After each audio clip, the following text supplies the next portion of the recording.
And hello, everyone, and welcome to tonight's session of RNG Presents The Dark Veil.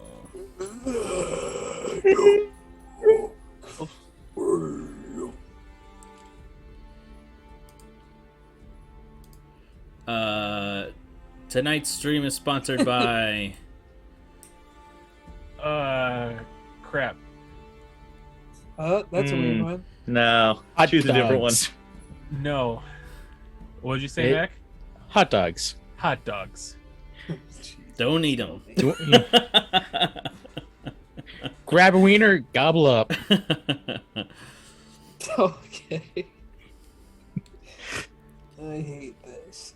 Tonight we're missing Carla. Get well soon, Kelsey. Rip in peace, Kelsey. We love you. Literally rest in peace while you're being sick and recovering Yeah. to full health. She needs a long rest.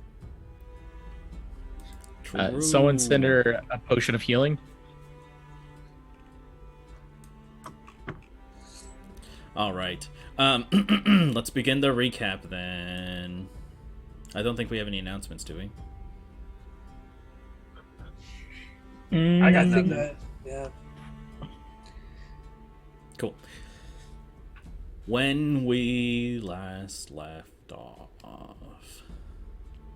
our group of adventurers, having stormed into Forte Verus, making their way through the secret underground tunnel, up through the tunnel to the base of the audience chamber, making rest within some houses, not too far, some abandoned old and disheveled houses, eventually confronted Tim the Conqueror and did battle, as it was revealed that Tim had captured Balefire and Sybil.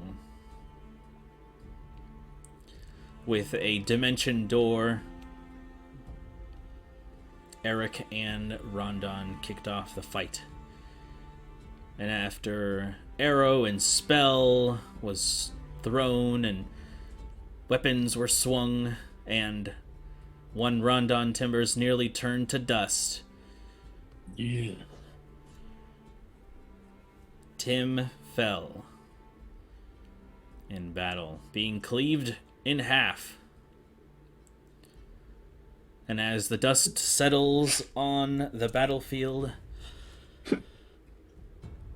that is where we pick up tonight's session of RNG Presents The Dark Veil.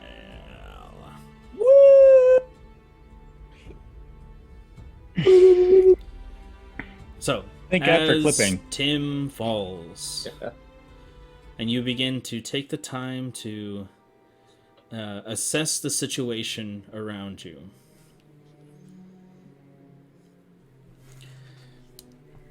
You hear something that breaks the silence as you all begin to hear your heartbeats.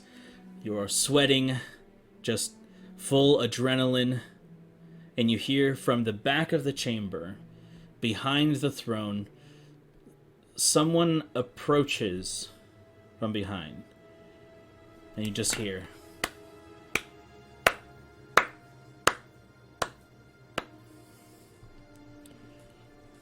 this clapping that resonates within this large chamber, as you see a small male kobold with blue scales, golden teeth.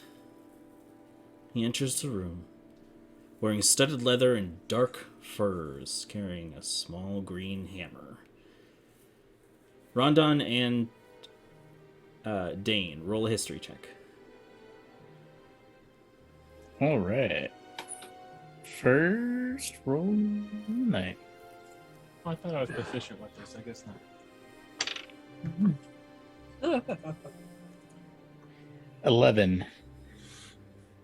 5.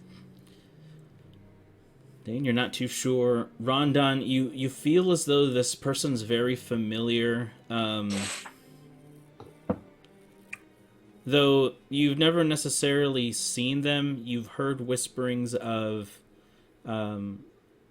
the crime lord of Berkshire, resembling what you see before you. Wait a minute. Do I know you from somewhere? Did I see you in the Woodworkers Guild? Walking in the streets? Berkshire? No, but I've been following your careers for some time now.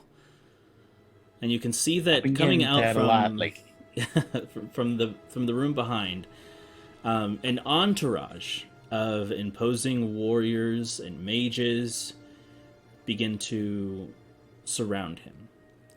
Two very notable orcish individuals stand to his left and to his right. A dark orange-skinned orc and a swampy green-skinned orc. They both look very strong and eye you with their yellow eyes. You've seen these two orcs once before. These were the two orcs that escorted you into Faustus's manor through the underground.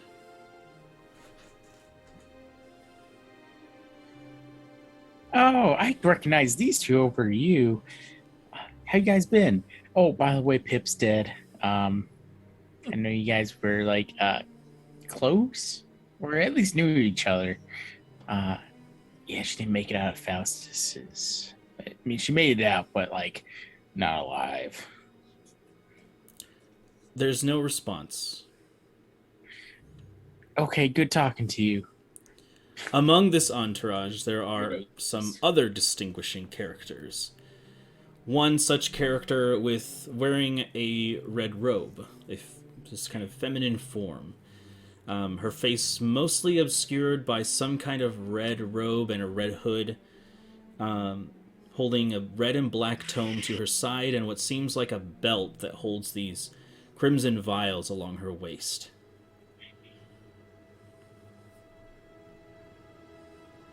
Most notable, however, now lumbering into the room, is this large brown furred wolf-like humanoid with yellow eyes wearing chains around its body that glow red.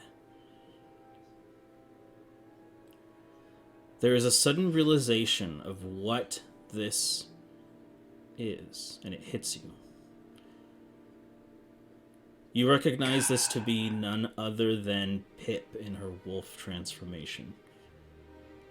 Fucking knew it. What? It's like, oh, you knew about Pip.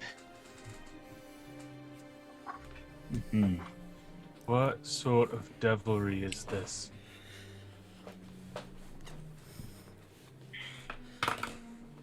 Not devilry.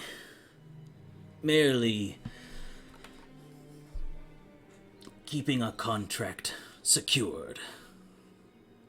You've done well. In fact, more impressively than I would have given you credit for. You see, this is not as it appears to be.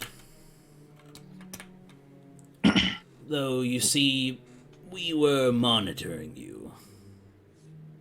And monitoring Tim. You could say this was a test for him of sorts, to see if he was worthy of ascending the ranks. Obviously, he doesn't appear to have much to say at the moment, and proved weaker than I would have hoped. But that gives opportunity for new talent.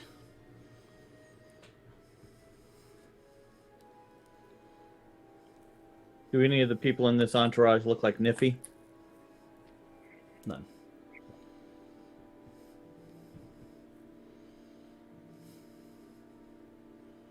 So does Kwansang realize that that's Pip?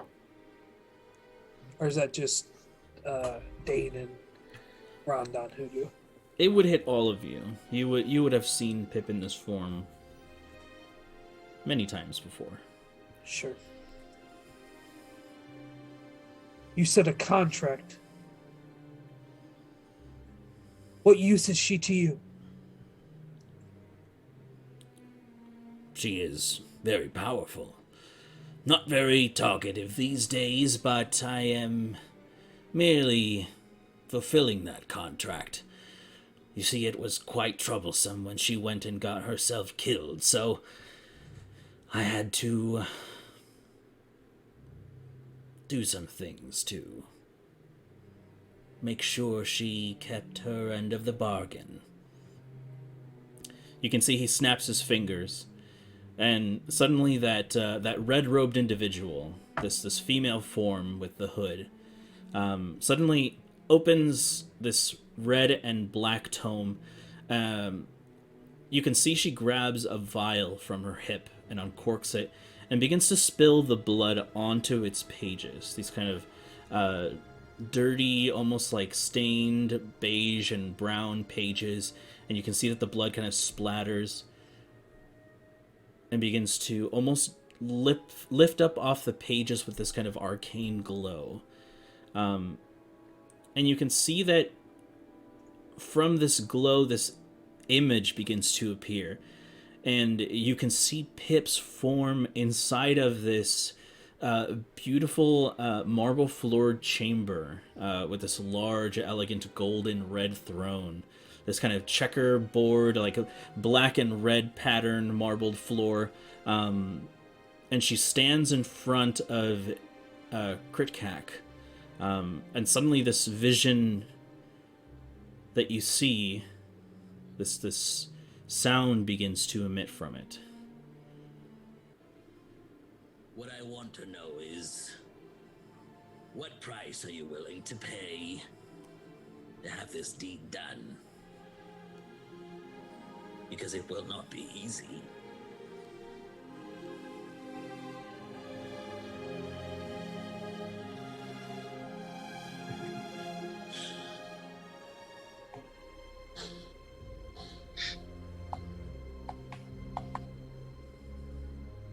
Get me into that castle.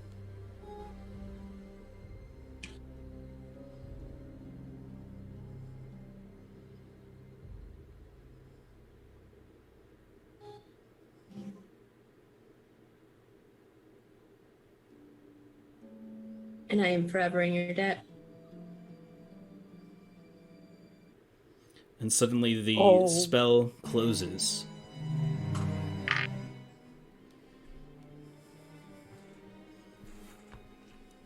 You can see the blood suddenly begin to pour back into the vial from where it came, and the book closes, and the woman steps back into the group of guards that are with him.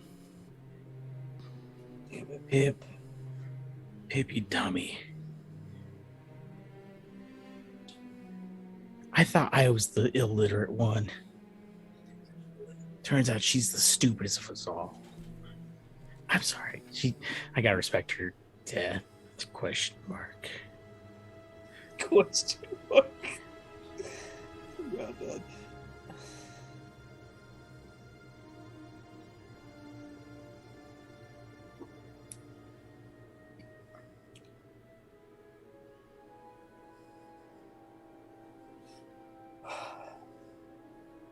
Now what then?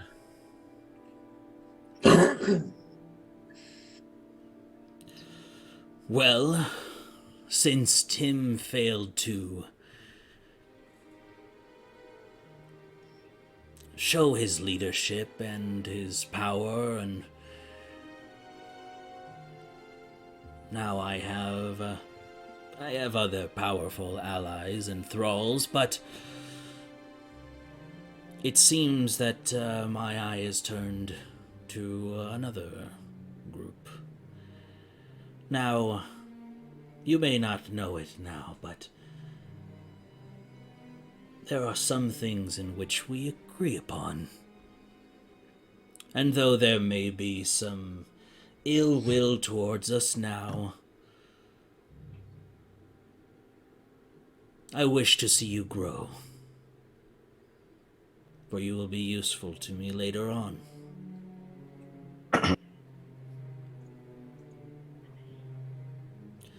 As a sign of good faith, I've left something for you in the deepest dungeon.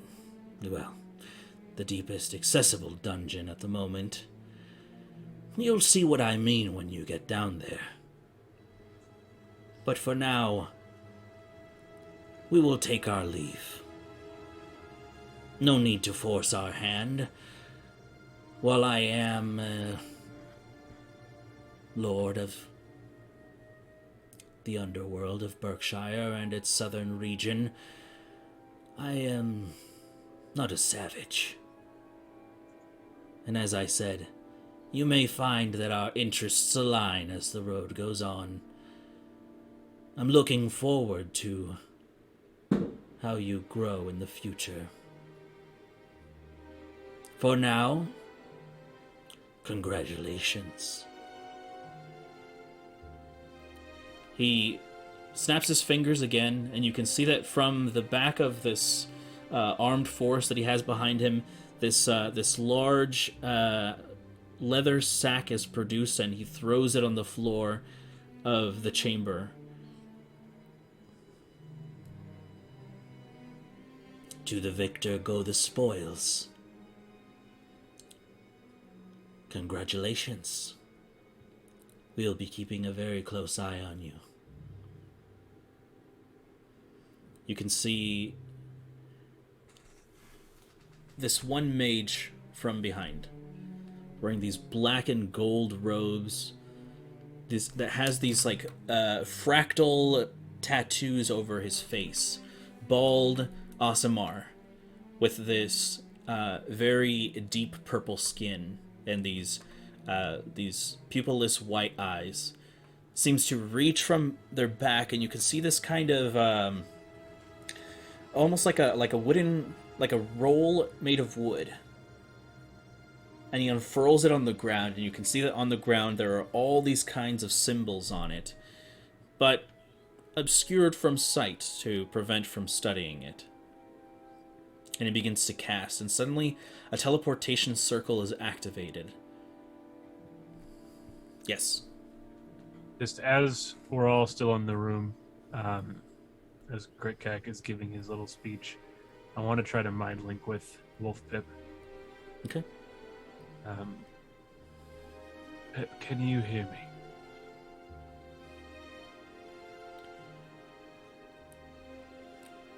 The only kind of response that you get is something akin to this kind of echoey, like an echoey chamber with these bestial growls.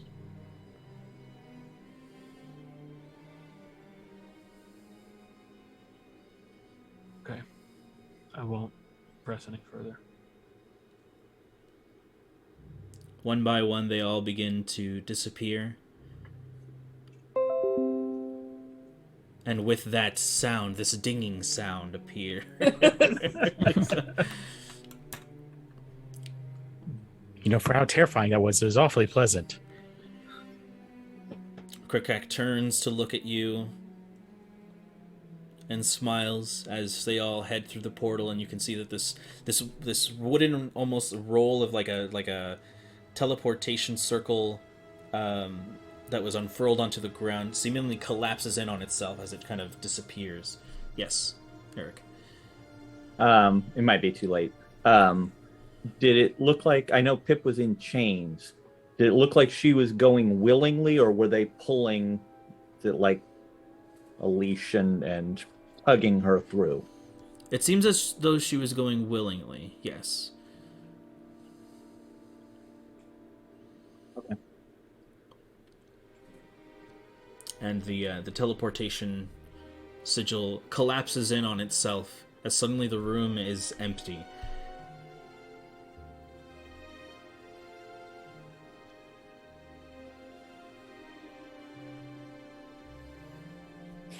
I hoped I went the rest of my life without seeing her. It makes it worse that she's stuck like that.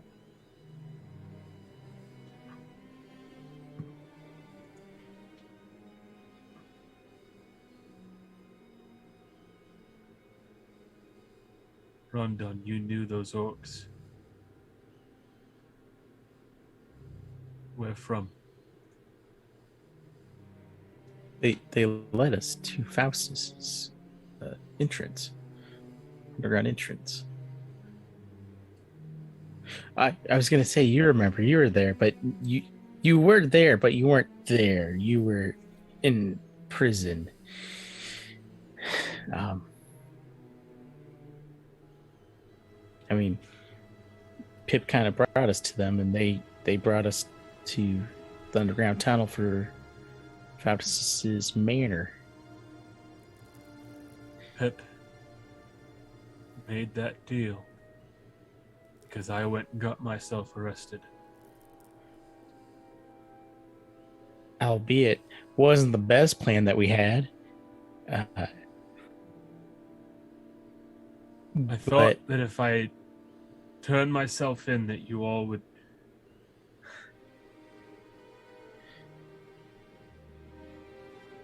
Dane, There is so much blood on my head.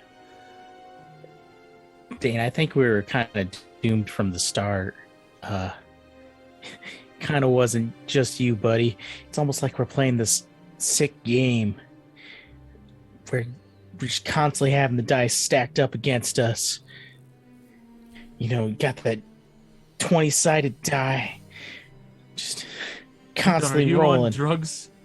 Oh God, where am I?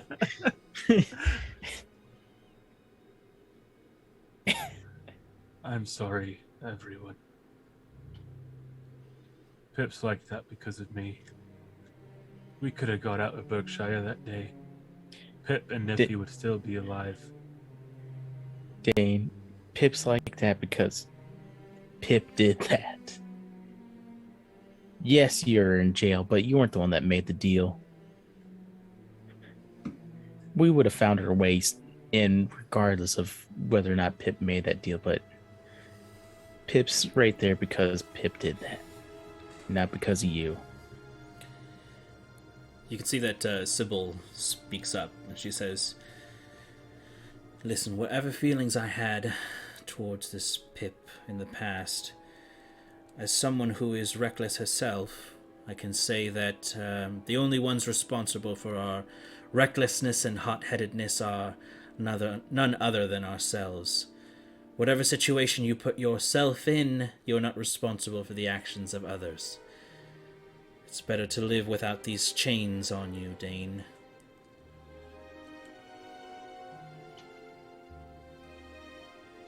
Weren't you prepared to go to war for revenge? Wasn't that your entire motivation for going after the people of Imal? Are those not chains that you wear?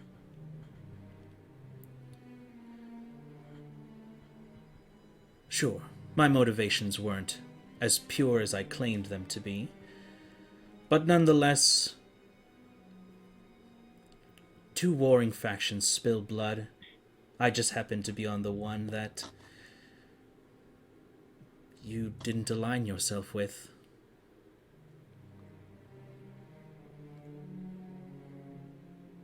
I turn away from Sybil. I just don't have any patience for her right now.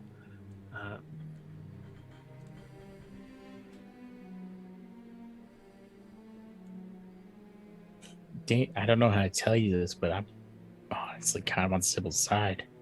I turn away from Rondon. I don't have any patience for this right now. I turn myself in front of Dane. Like, no, you can't turn away from these kind of situations. Dane, stop it. You can't keep on turning forever. I don't understand. This is great news. Pip's alive. She's with him now, but that just means we can get her back. We just got Balefire back. This is great news. Carla can play two characters. I would honestly love a dialogue between Pip and Balefire. They would have Yeah. so much to talk about. They just seem like two dichotomous kind of folk. It'd be great. I'm not sure she is alive. Not properly. At least not in any way that we can get to. Well, she's closer to it than the last time we saw her. if she can make that progress, maybe we can get her the rest of the way back. I think Eric has a point. In some way. I mean, I don't know how this whole resurrection thing kind of works. It sounds flawless to me. Pat Eric on the back.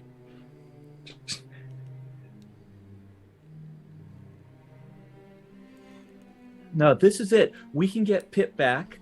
We can get Radric back. He's gone from Greenwood, so he's out there somewhere, and the whole crew will be back together again. Plus extra. Plus extra. Plus ultra.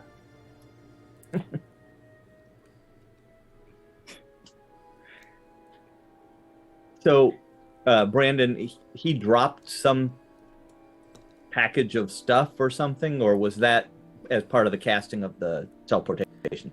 Sorry. No, there is the large leather, like a large, like a dark brown leather sack that has been dropped in the middle of the room. That is still there. The only thing that was there for the teleportation was this kind of like unfurled, like unrolled teleportation, like pad with already a teleportation sigil on it that was activated. Okay. I'm gonna detect magic on this satchel, this stuff that was left behind. Gotcha. The bag itself is not magical, however, you do detect several pings of magical energy from inside it. From what you can tell, it's like an assortment of items. Just from what you feel. It doesn't feel as though there's some kind of spell on it particularly. So there's definitely magic stuff inside here. I personally, yeah, it could be some kind of trap, but he had plenty of opportunity. We're not at peak fighting condition. If he was going to make a move against us, he probably would have done it while he was still here. I think we're safe to go ahead and take a look. Anybody disagree? Oh, Eric, dude, yeah. Aye, look, see what it is. Well, let's just turn over the bag and dump it out, see what falls. It's probably Balefire's stuff that she kept forgetting she didn't have with her during the fight. That makes sense. And go ahead and open up that bag. Okay. What you find inside as you open it up, and this isn't just like a regular sized bag. I would say it's probably a good 7 feet wide. Not 7 feet wide. I'm sorry. I don't know why I said that. Like a super wide bag. I don't know why. Super shallow. I was like, Jesus, fucking huge fucking bag. No, that's not what I had in mind at all. I don't know why it came out of my mouth. It's about 2 feet wide. So it's like a Santa's sack, kind of bag, and it's this kind of dark leather, and you begin to open it up, and what you find inside are there is an assortment of things inside. The most notable, however, is a stone which appears to pulse with magical energy, this kind of swirling purple vortex on the inside, this polished, beautiful sphere that you recognize as a resurrection stone.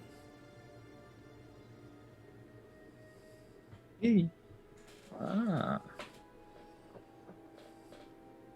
See, we can use this to get Pip the rest of the way back.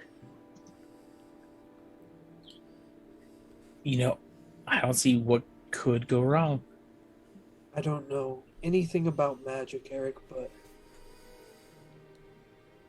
just looking in her eyes, I don't think we'll ever get Pip back. Not with that attitude, Quan saying. I kind of stand near Kwonsang and just kind of on the shoulder. I think he might be right. Us short folk don't think that we're on the river of denial.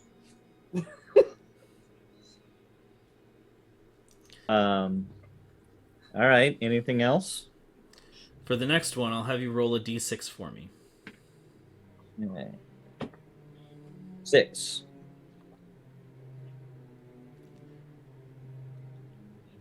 There is this strange kind of dimensional distortion as you reach into the bag for the second object. It's this very thick and old tome. However, the words on the front of it appear to shift and change. You may choose which book you would like of the 2 ability score increase books. Oh, wow. Pick a skill. So if it was 1 through 5, it was determined. But if it was a 6, you choose. And anybody is able to use these, right? We've seen these in all of our curator rooms, correct? Correct. Yes, these are the ones that are worth like 350 and 500. Yeah. Single Dex. use. Dexterity. Let's go with Dex. Yeah. Okay. And suddenly the book kind of solidifies, and it reads.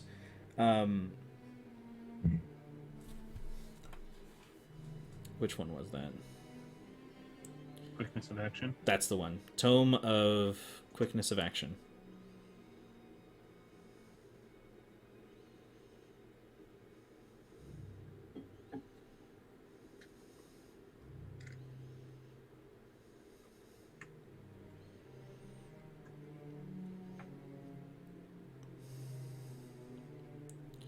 That's quite the those are quite the spoils. Freely given. I don't understand what his motivation is here. He's awfully far from home in the first place, and then to just give us this stuff. Anything else in the bag? Roll a d10 for me. D10.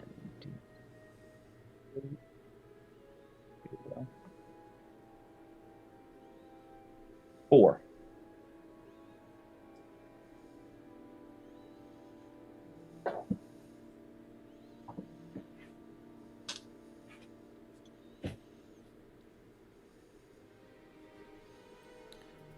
You find a...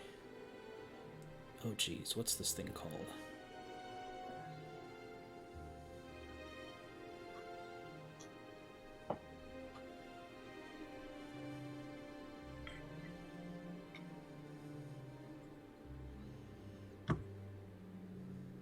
Here we go.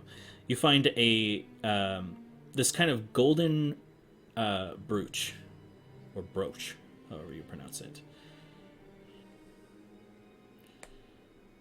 You can sense that it's magical in some way, but you'll have to identify it.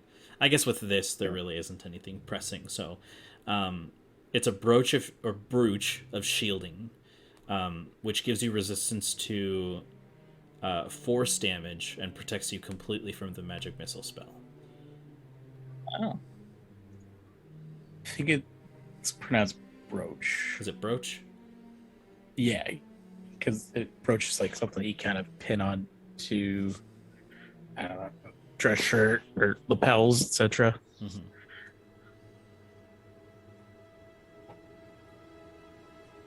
But it is a weird word. Yeah.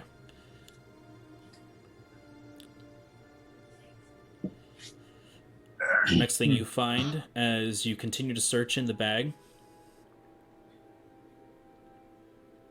are a series of runes.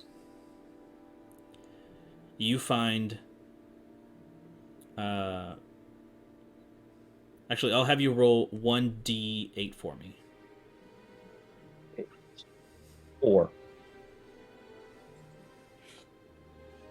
Okay.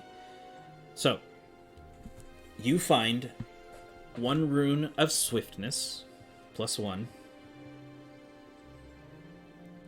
You find a rune of critical strike, +2.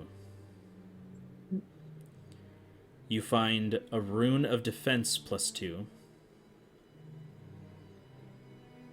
You find a rune of elusiveness, +2. You find a rune of harm, which is the one that's upgraded 1 tier. So this is a harm +3. Wow. Beautiful. You find a rune of mastery, +2. A rune of protection, +2. A rune of thorns, +2. And a rune of vitality, +2. Jesus help me. We're just getting ruined up here. We're getting ruined. I think Sybil should take all of those. Yeah. We don't need any of it. That's right. We're already strong. And the last thing that you find inside of the bag is this this black key that looks almost infernal in nature, that is almost too hot to the touch. This kind of like cracked appearance, almost as if the inside of it is molten.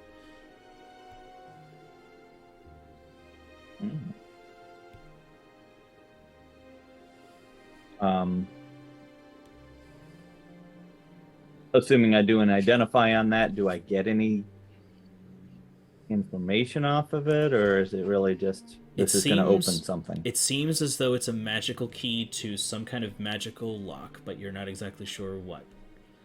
Okay.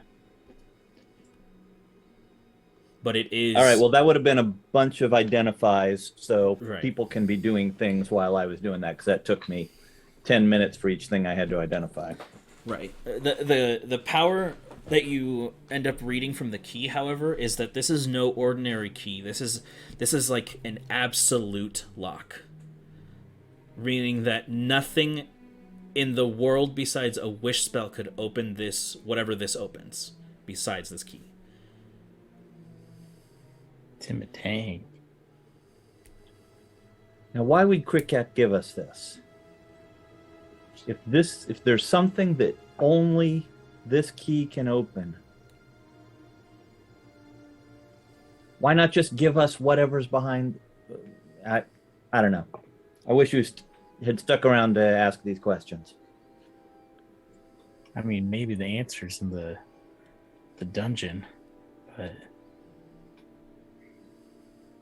maybe it's not. Who knows? I mean, I guess Crit Cat knows, but not me. But because that'd be really ridiculous if I knew. Brandon, spell Cricket for me. It's CRITKAC. CRIT.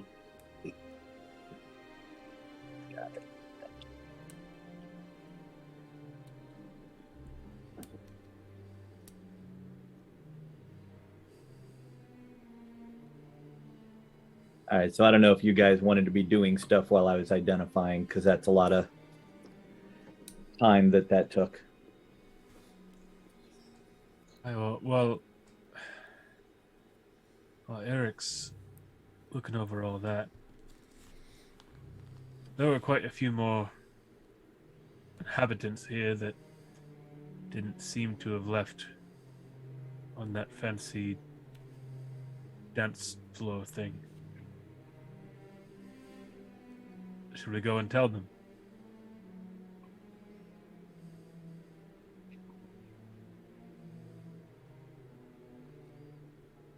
I guess. And I grab one of Tim's halves and starts dragging it to the door. Forgot he was in halves. Hey, I'm gonna stay here. You approach the door and easily open it, and what you can see is these sort of almost like beams of light, almost like a laser that shoots up into the sky. And this triggered as he was opening the door? Not necessarily, no. But, I mean, you're not able to exactly tell when it started, Right. but... It didn't start while we were looking. Right.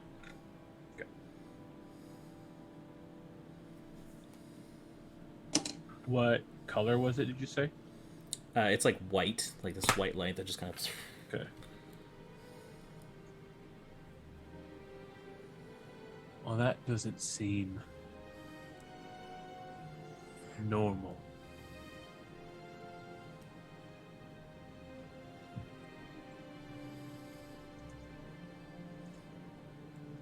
Sing. I walk to the door. Yes. We might need to go and check this out. As soon as you finish that sentence, Rondon, as you were holding the half corpse of Tim, it suddenly begins to glow brighter and brighter and brighter, and suddenly the body simply vanishes into light, leaving only his equipment behind. Ah, It suddenly shoots up into the sky. well, that was something. That was a first. You ever read that children's story? It's Star Trek.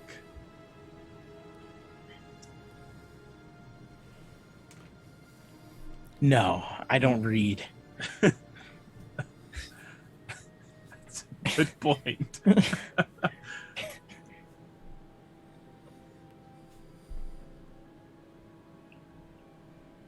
How many are there?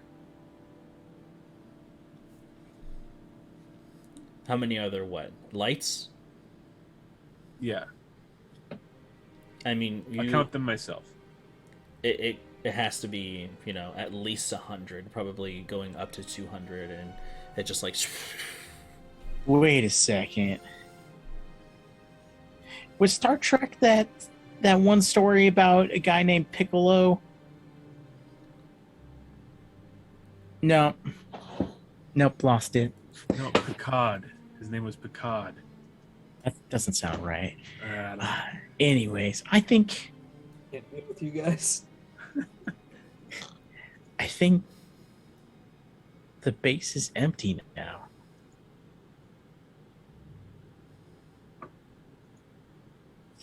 Let's go find the nearest one. See if we can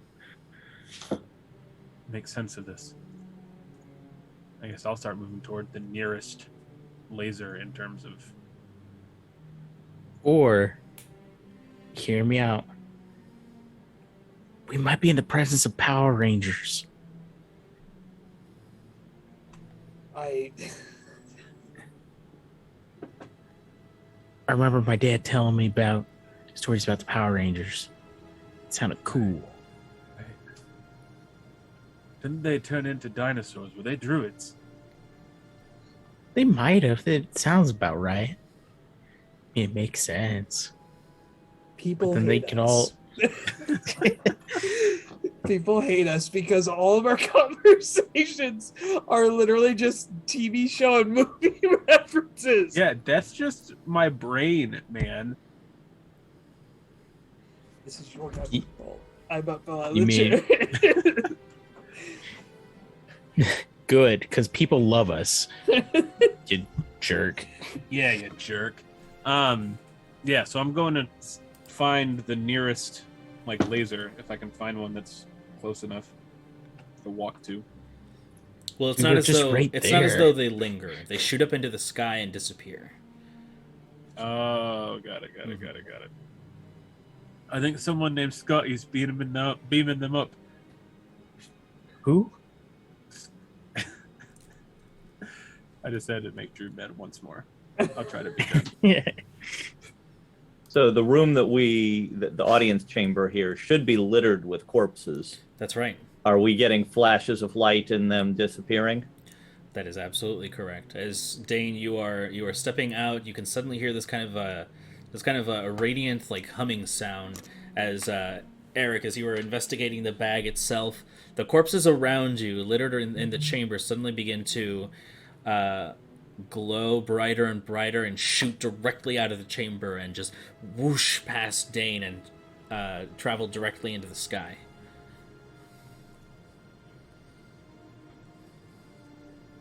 All right. Well, I guess it's less cleanup. And I kind of walk back into the building, kind of pushing aside equipment from the bodies that are now gone. You know what this means? What's that? We don't have to feel as guilty for that one guy that we murdered. I mean, rightfully disposed of. I can't remember his name for life. I mean, he was only with us for a few minutes. I'm done. He might have a problem, like a deep, conscience problem. What? No, Dan, it's not a conscience. It's a concussion. That's what they've been telling me for years, but it's not a conscience. Oh, right, a concussion, Idiot. like in that show that we watched. Which show? I want to check Tim's stuff. Okay. Just go ahead and make an investigation check for me. I am historically awesome at this. Oh, that's a 17 on the die plus 1, 18. Not bad. Not bad. Checking his equipment, whatever is left, you can very easily see that there was this kind of like golden staff that he carried with this this rotating like ruby at its tip. For the sake of brevity, Eric having identify and everything's fine with that. You quickly find that it is a staff of fire. Fire. Ooh. All right, Mr. TV show reference. Staff of fire. Fire. Not fireballs, just fire. Fire. Firer? Fire. How many R's? Is it just, yeah. Because I want at least a minimum of 12. Oh, staff of fire. All right. You can also find what looks like a spell book. Ooh. It's entirely black, and the front of it seems to be kind of etched with these like goat horns on the front of it, and this kind of a lock made of bone on it that keeps it closed. I will search him for a key. You don't really end up finding one. I mean, nothing that you can really find.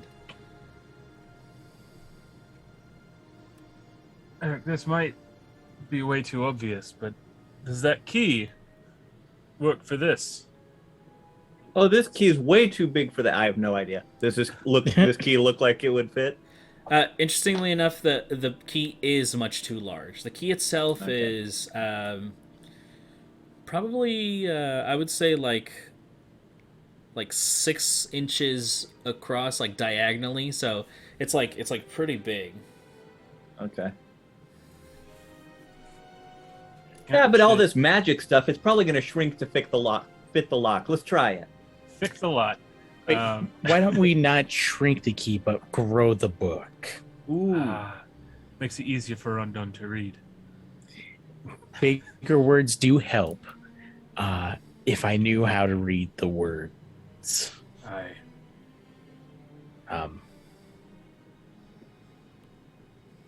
I can't shake the feeling that we should bury that key somewhere.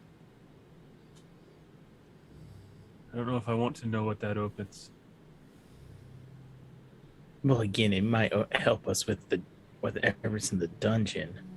Maybe. I mean, the rest of this stuff seems like it's pretty helpful. He wouldn't have slipped one bad thing in here with all this good stuff, would he?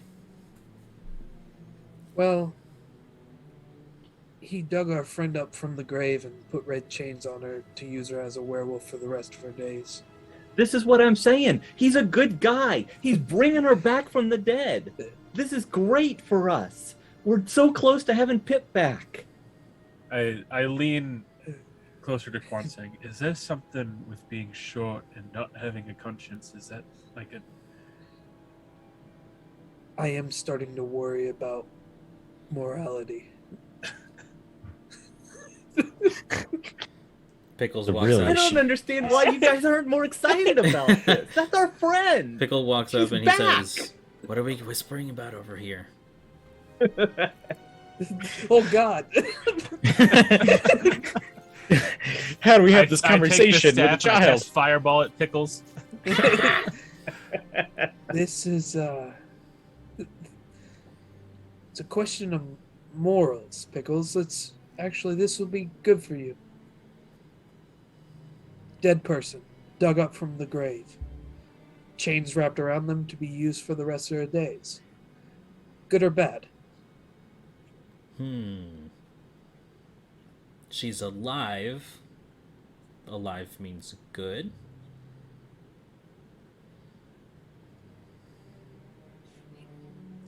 I turn to Dane and I go, I don't think it's a little person issue. I don't think they like being called little people. I hate you. Listen, if we're not on board with that, then there's no reason why we should keep this. And I've got the resurrection stone. No, keep it. Like, Just why? Why would we ever use it? Well, have you seen Dane? You know what? I'm actually on Kwansang's side for this point too. We lost Obviously, Dane. I don't actually want to get rid of it. My point is, if we are thinking that this might come in handy, then how are we not happy about the fact that our friend is back? Yeah, and I'm way All right. taller than Kwansang, and Pickles stands up on his hind legs. All right, I'm back with Eric. I Go on. I jokingly to Pickles, taller when you stand up like that, but you've lost your balance, and I kick his hooves out from under him.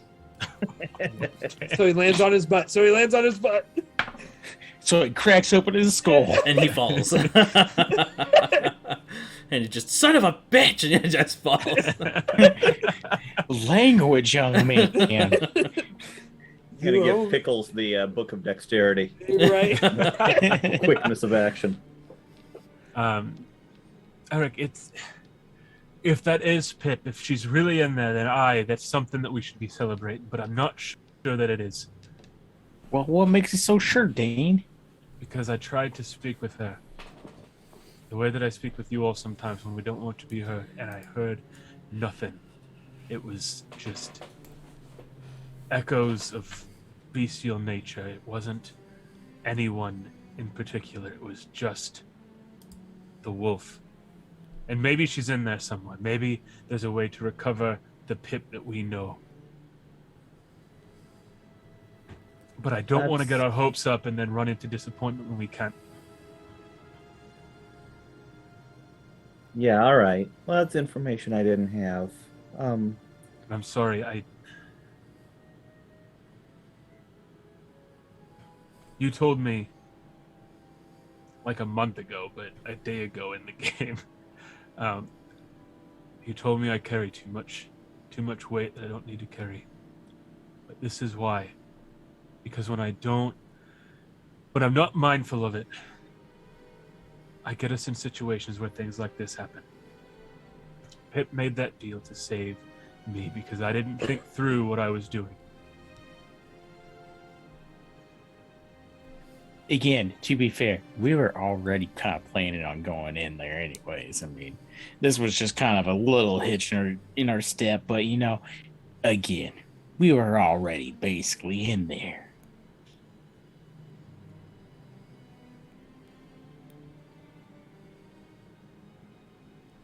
I mean, we all could have went to jail that night too.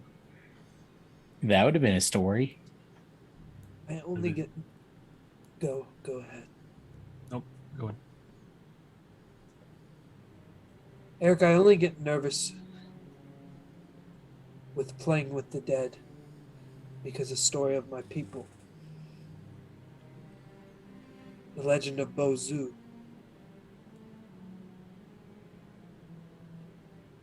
A man who loved a woman, very short. A man who loved a woman decided to bring her back from the dead.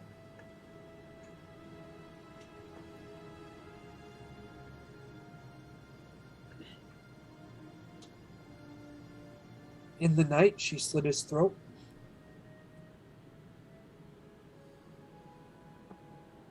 Lived the rest of her days believing she was somebody else.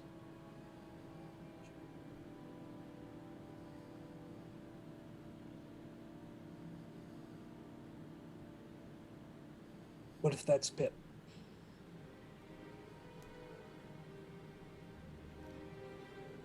And what if it's not?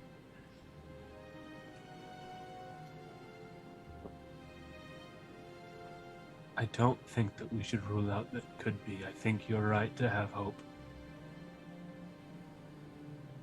But I don't think it's quite that simple.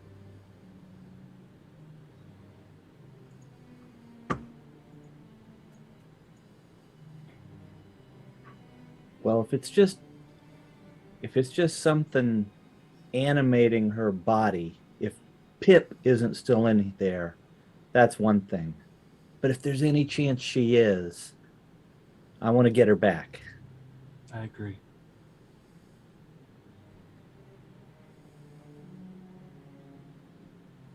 Playing with the dead can be very dangerous. I hope that there is a way to bring her back.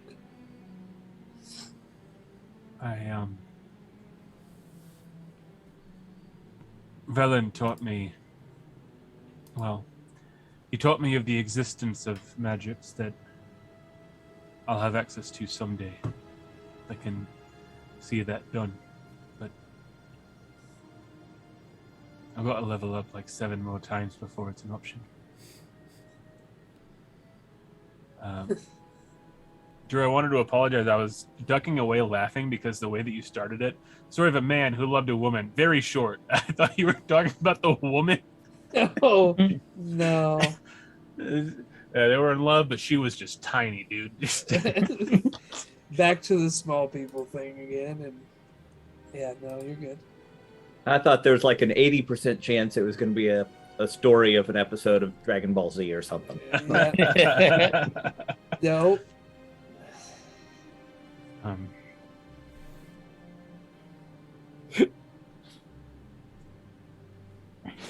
Either way, we owe it to Pip to find out how much of her is in there. And if she can be recovered, to make sure that's done. And if she can't, to release her from whatever's binding her. I just want Now to you're speaking my language, Dane. I just want to bury her if she needs to be. Whatever we find out. If she needs to be buried, it'll be here. She would have been here anyway if things would have been different. Sybil, I'm sorry that I snapped at you.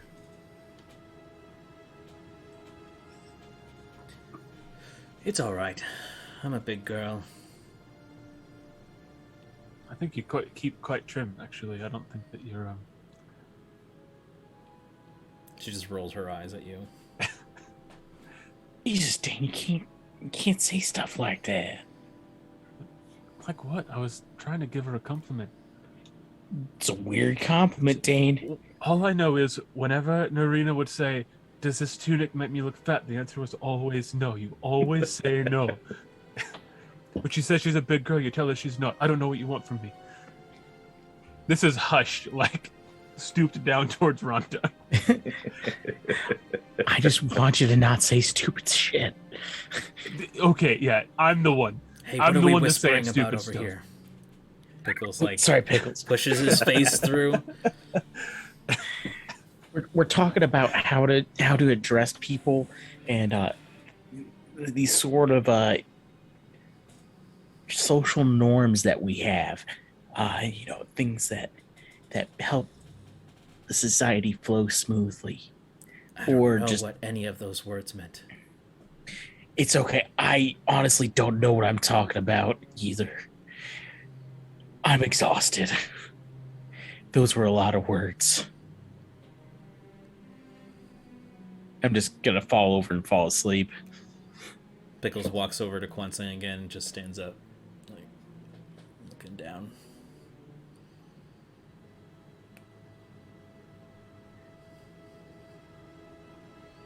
Don't be so cocky, Pickles. Huh? What? Oh, I didn't see there. From all the way up here. I hate him. I love him so much. I hate him.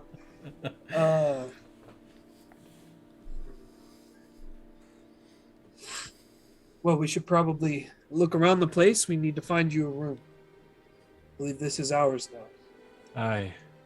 Aye, my lords, my ladies. Welcome home.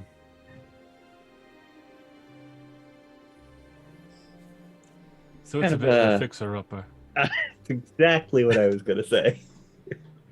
Sorry. No. No. Say it. Can't do it. I get up off the ground. It's a bit of a fixer-upper here. Good one, Rondon. I thought this weird joke. It's got a couple of bugs. Where?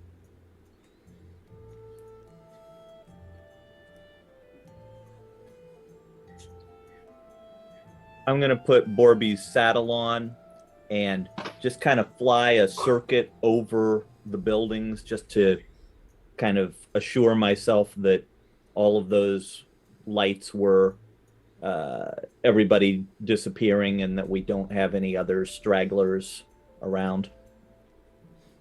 Gotcha. Oh, watch out for the manticore, Eric. Well, I can take him. It's right behind you. I watch it into a manticore and I chase him around. Oh shit! Just go ahead and give me just a perception check as you survey the land. Not bad. 15. Okay. So you begin that process. It's going to take a little while if you're doing like a wide sweep. Yeah. I'm not, flying into every nook and cranny or anything. Just sort of a circuit, but it's a big enough place. I assume it'll take a little time. Gotcha. The rest of you, what are you doing? I'm gonna be looking for a room for Pickles. One that seems suitable for a donkey. So I'm talking huge. Plenty of space. Big And screen nothing- TV. Nothing in there that he can break. His own laboratory. Gotcha. Yeah, nothing with vials or anything like that he can plot things. So you begin to investigate the interior.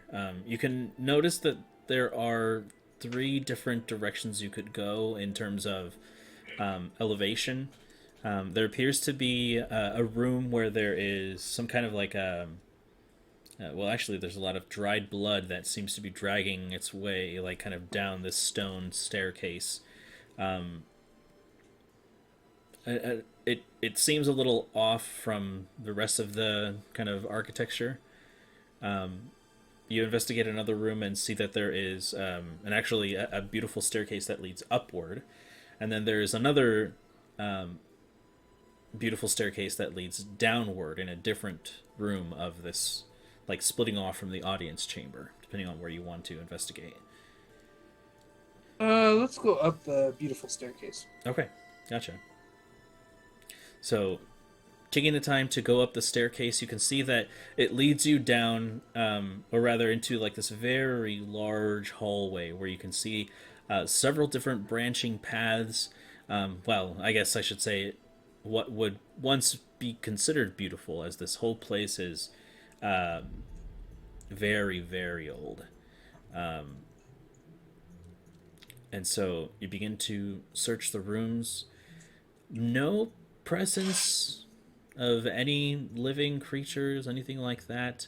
Everything is covered in webs. Most of the doors seem to either be completely broken or like not working entirely properly. Some doors are almost as if there's something blocking them from completely opening from the other side. They open very slightly, but they don't kind of give immediately. Eventually you find this very large bedroom that is, I mean, it's completely trashed. I mean, what would once be a large plush bed is very old and dirty. I mean, it could be considered a large enough room for pickles, but nothing that you would immediately say, this is home immediately. It's like covered in webs and dust, and Yeah. everything is just run down. Seems Hey, like look. Quansang's got his work cut out for him. Yeah, the vacuum cleaner's getting out quick. You do looked at also- Pickles and Go ahead. You do also notice, as you were traveling through the hallways, there was one such door that was made entirely of this almost untouched by time. This white kind of marble-like slate with these carvings in them. No writing necessarily, but there is a bit of iconography. I'll say make a religion check.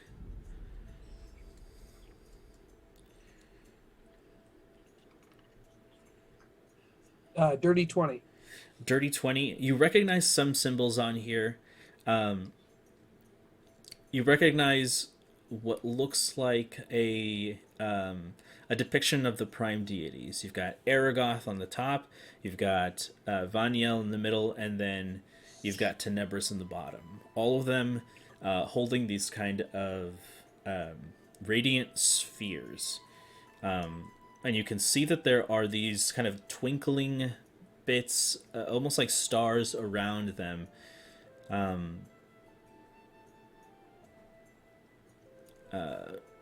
And that is what you notice, that this it appears to be like the imagery that you see here appears to be about the prime deities themselves. And the more you look at this, kind of like it looks like some kind of like an entrance to somewhere, but there's no door handle, there's no hinge, nothing.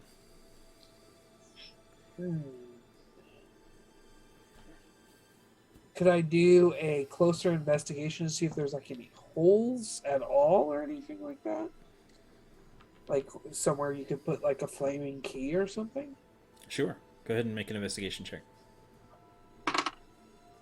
I just rolled 15 twice, so that one was a dirty 20 again. Nothing. Completely solid.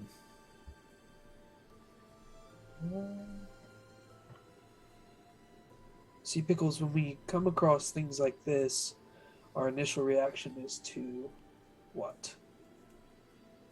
Kick it really hard. Kick it really hard. Go ahead, try.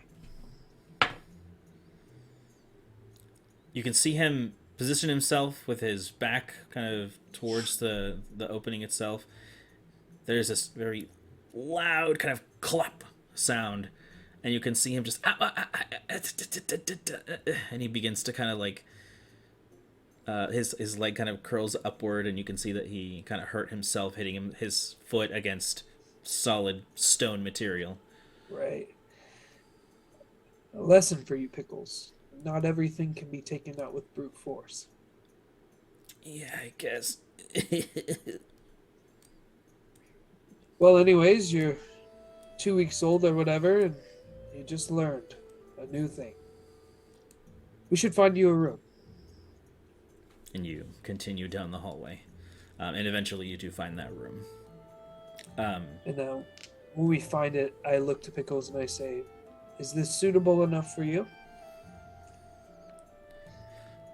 I mean, there's a bit of work to be done, but I mean, yeah, I like it. He blows on like a half-destroyed dresser, and the dust kind of goes up. The woodwork, I'm assuming Dane and Rondon can do, and I'll have a lot of cleaning. Eric's magic enough if we need to burn all the spiders alive without burning the rest of the castle down. I'm sure he can take care of that. Or are you still into eating spiders? It's neither here nor there. Not just now that you have a mind, I don't know. Oh, speaking of which, and I pull out a jar of pickles from my my pack, and I put it on the stand. I'm like, I know you have your stuff to open these now, but if you don't mind, I'd like to open it for you this time. Okay. And I open the pickles, and I take one out for each of us, and I hand him one, and I put it to my mouth, and as I take a bite, I say, vinegar. Never cared for it. And you can see his face is just pure bliss as he's crunching away on it. I mean, it's gone pretty quickly. I mean, he's a donkey, or a mule, rather. Right. I get about a quarter of the way through mine, and I toss it up to him. Gotcha, and he takes it from you as you kind of share that moment.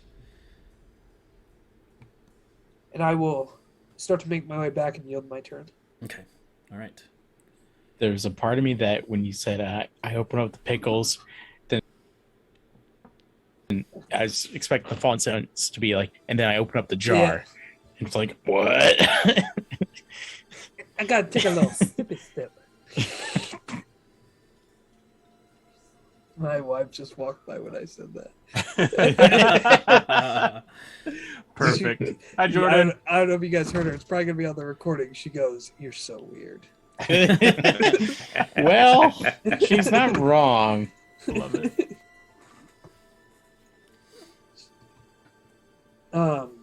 Yeah.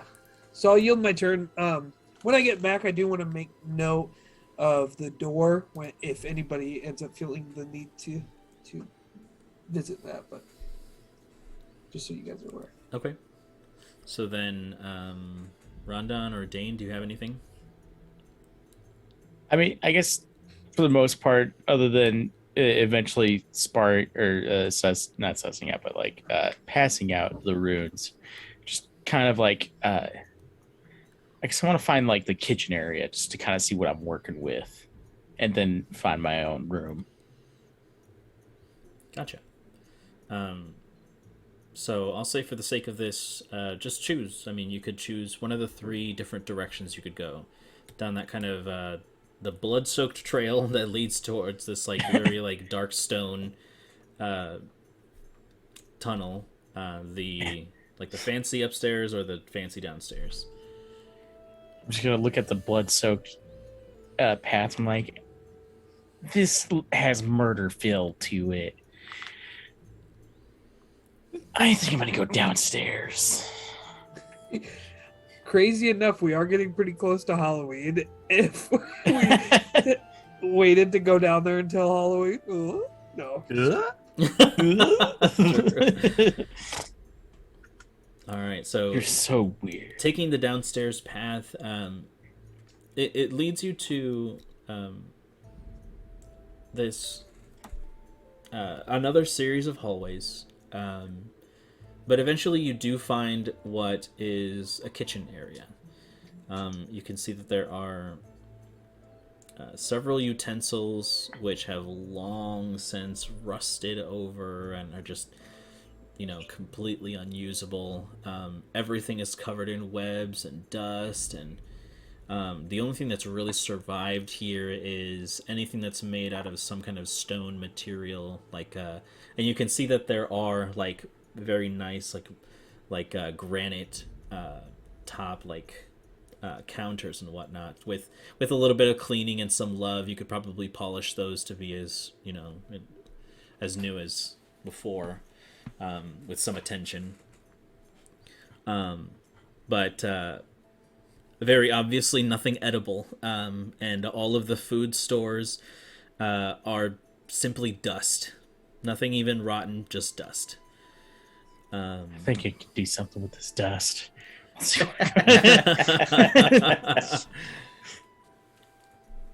Well, there's not a whole lot of good in here, but the bones are great.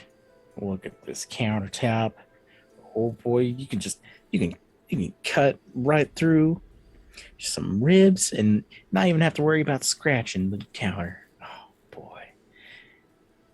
Well, this is gonna take some elbow grease. But I think you do it, Rondon. I think you can do it. We can make this look good. You can hear some squeaking off. Oh God. We can't have mice in the kitchen unless they can cook.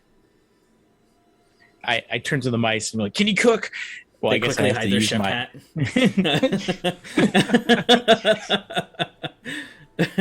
No. I'm watching you, mice. But Isn't that can't you actually talk to mice? That's what I was just gonna say. Yeah. They just shake their head. Then get out of my kitchen. And they scurry away. Yeah. Better not catch you or your family in here again. Damn. Unless you learn how to cook. I have a real Cinderella thing going. Mm-hmm. Yeah. Can't have idle hands in our kitchen. That's all I'm saying. All right, and then Dane, anything for you? I guess as everyone is wait, Eric, where did you go again? I'm He's flying surveying the around land. seeing if That's there's right, anybody. That's right. We still haven't resolved that yet. Yeah. This is he's taking off and the other three are going through different doors. I'll kind of stay in the entryway for a minute. Just take a deep breath. A long moment to take in the surroundings. Start making some mental notes. Well, there's a council of us.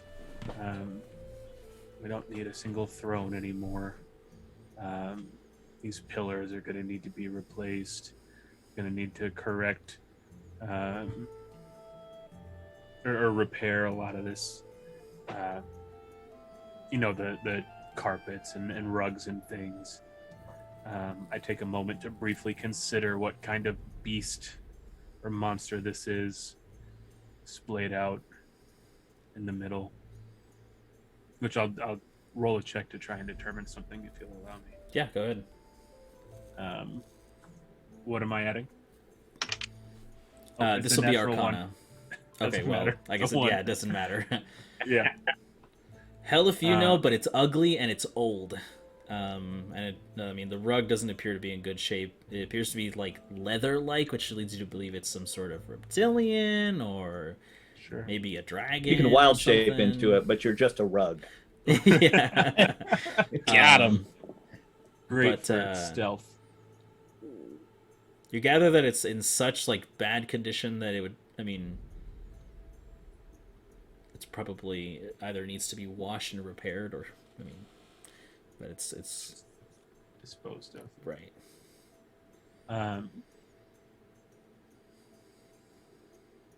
I'll take out the workshop cube, set it down, say the command word, and I'll have the golems help me remove the skin, take it outside.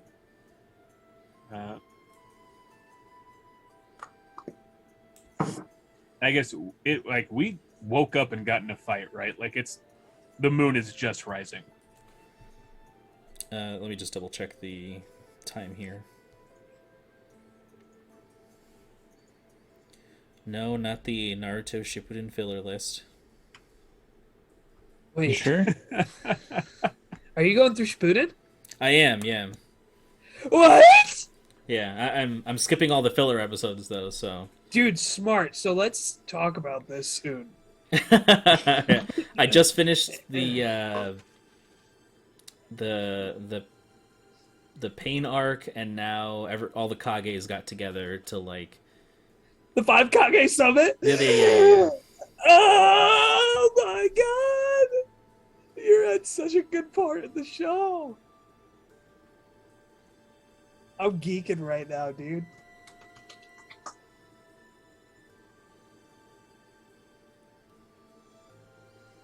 Well, looks like now I need to just eliminate filler from my Naruto watch. Here we go. So according to the last movement there. that you guys had and the rest, you guys are at. Well, I guess with the time that's passed now, you guys are at 1 a.m. 2nd of Azanog. Okay. So we're like more than halfway through the moon day. Yeah. Okay. Then I'll Also- just start working with. Sorry. If you haven't already, Tyler, Carla gave you inspiration, and Mike, Carla gave you inspiration. I saw that. Thank you. Okay. Cool. Thanks, you. Thanks, Carla. Tarask, you beehole. Did it log you out? Yeah. Yeah, it did that to me too. Wonder if it had an update. It just does. Like it just times out after so long, and it happens to be right when we're playing because that's when we log in, and then 2 weeks later it's Right. time again. So I'll just start working with the golems, who I'm sure are more tireless than I am, but I'll just start picking up rubble, just start cleaning. Okay. You mean your Dane bots? My Dane bots, yes. I'll start using mending where I can because I took that cantrip. Sure. So Repairing some of the things. Yeah, some of the less, destroyed bits you can mend pretty easily. Maybe some like seams in the floor that like some cracks in the floor that kind of seem off. Those are pretty easily repairable. I think that the restrictions are 1 foot wide or something like that. So long as the break or tear is no larger than 1 foot in any dimension. Yeah, so you could do leaving some no trace of the former damage. Yeah, some minor repairs. So, just like aesthetically, try to keep things a little bit together. Is it just as applicable as we're like cleaning and taking out all the rubble and broken things? I'll just kind of, this is a quick thing, Mm-hmm. Waste not, want not.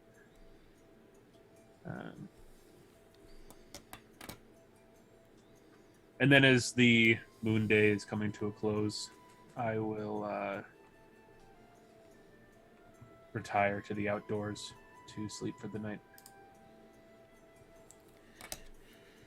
Gotcha. Eric, from what you noticed,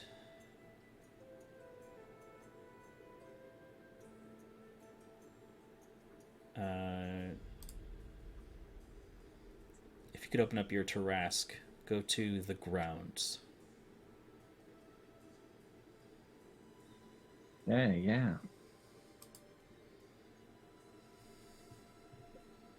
Nice. See if I can't display that. Oh, that's not what I wanted. Oh, maybe it is.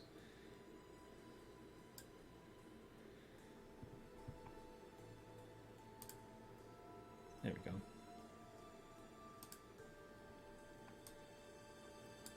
we go. Surveying the landscape around. The interior of the fort you can tell very easily that there are no signs of the bandits or the mages, any of Kritkak's gang. And you can see that the moon, now that the moon is out and kind of surveying the land high above and taking the time to look, you can see several buildings and ruins, some watchtowers off in the distance, and as well as the wall that defends the actual grounds of Forte Verus. From what you kind of understand, this is the interior. Like you have the interior from the walls, and then you have the interior from the actual keep. And so the exterior of the keep leads into that kind of like large courtyard area where the audience chamber is, but then there's a whole different like wilderness area around, and then outside of that is the actual descent into like the ravine or the valley where Forte Verus is. Gotcha. But no signs of any kind of trace of any of the bandits or guards or anything like that. But it does give you kind of an idea of what you're working with as in terms of like land and the buildings that are around you. Okay. So as I fly, I'm going to be just kind of, okay, that's a building I want to check out. Looks like the wall probably needs some repairs over here. Boy, that watchtower, it's got some graffiti on it that we're probably going to need to clean off. That sort of thing. And then, and with a space this size, I think this is probably taking longer than I expected, but that's okay. I'm just going to keep flying around.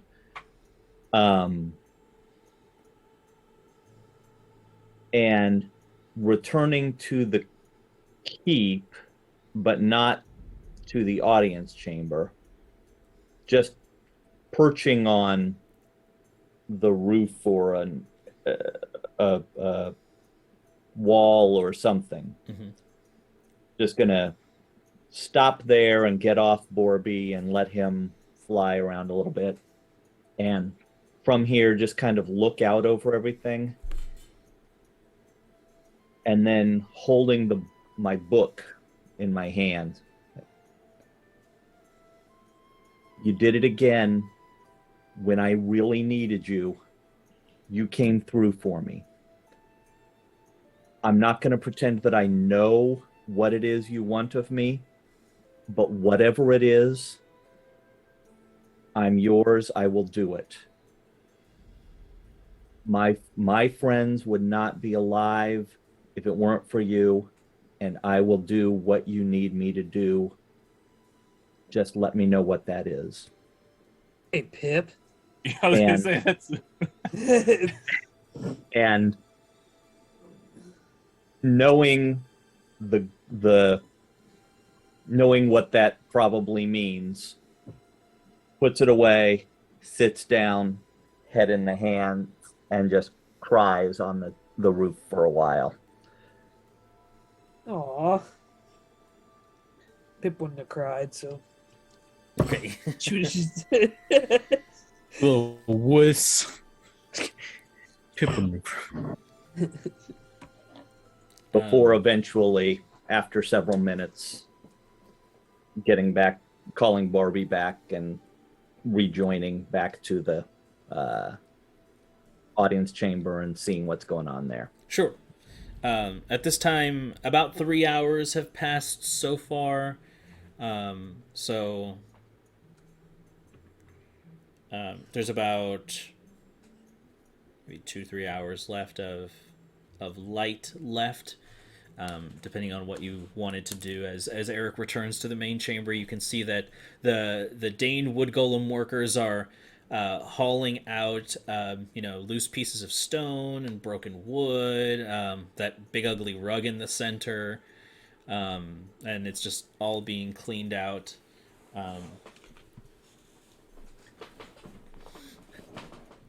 It already looks a lot better in here. This place isn't so bad.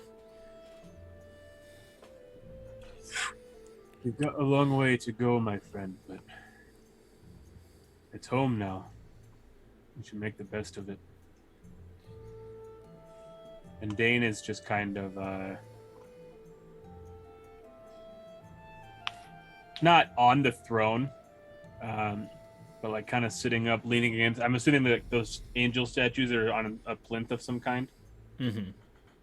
So I'm sitting, kind of leaning, taking a breather while the golems, who again I imagine have much more stamina than I do, are doing their thing. Yeah, their existence is basically just to do menial tasks, like. Right. What did you find?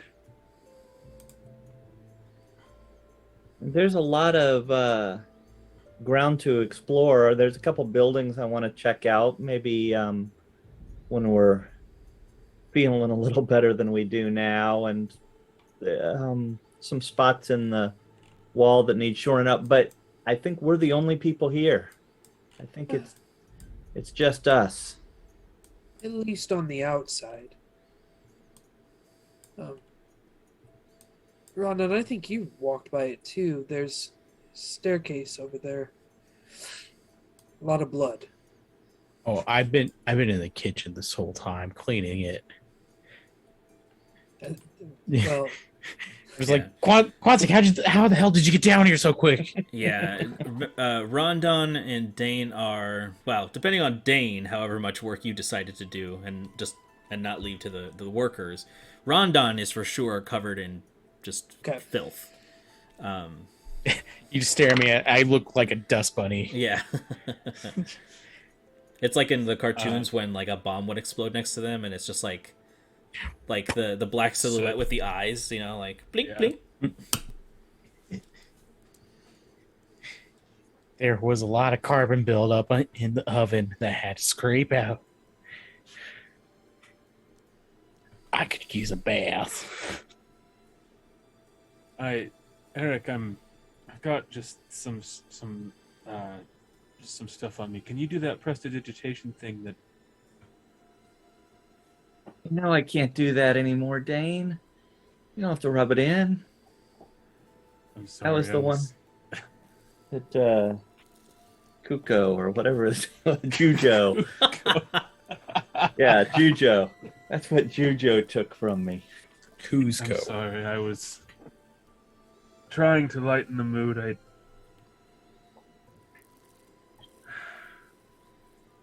This pip thing's got me all. It never ends, does it? Well, I mean, that's just kind of life. I mean, just trying to wipe off as much of the soot and carbon off of me as much as possible. You're just you're just spreading it around. Stop touching your face. No, that's making it worse. Stop. Eric, where is it? It's here. It's all of this. Okay, well, no. Dang, that's just Eric, you're distracting me. Dang, that's just kind of life, man. There's sometimes a lot of bad, and sometimes a lot of good, and just we don't get to choose whether the good or bad happens to us. We just get to decide of how we handle it. You can see Persea kind of approaches. She's been helping Dane out with kind of cleaning this place out, and she says, "It just occurred to me. Should we let Alcaeus know that we're okay?" Oh God, we forgot about Alcaeus. Not Meatwad.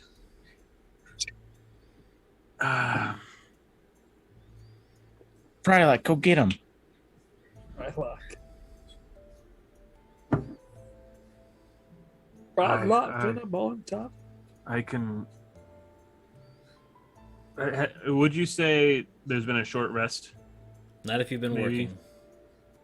Well, there was how long before the work started during all the identifying and. I guess that's true.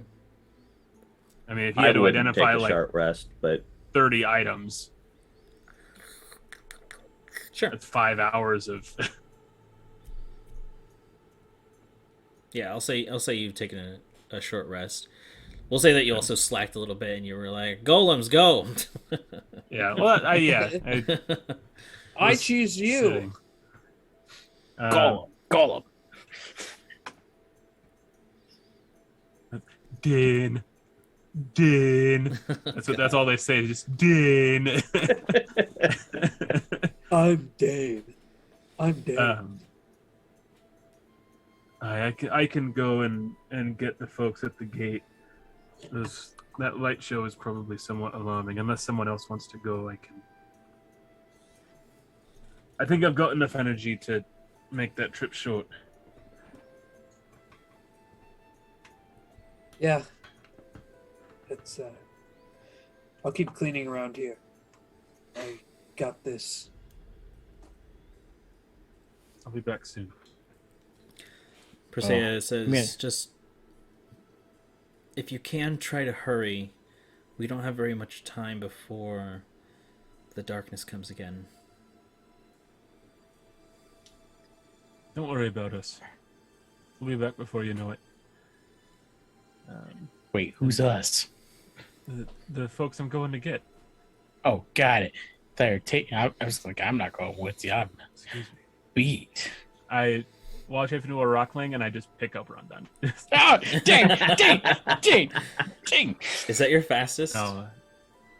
My fastest flyer, unless I want to burn 2 for the Battle Force Angel. Oh, okay. That's your call. Yeah. I guess I do have the owl.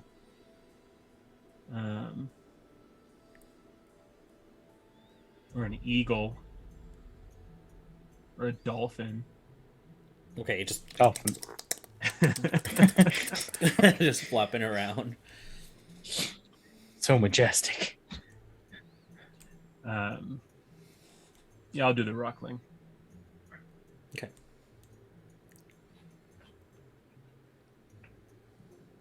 Well, I'm gonna get to scrubbing this kitchen again. I think I'm almost done with the oven, and then I can start on the rest of the kitchen. I can't tell you how much food was built up in this. Oh my lord.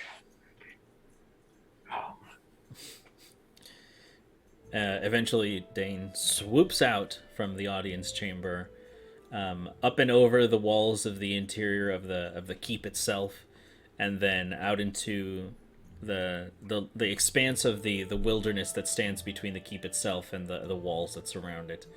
Kind of just surveying the land with your speed. It doesn't take you very long.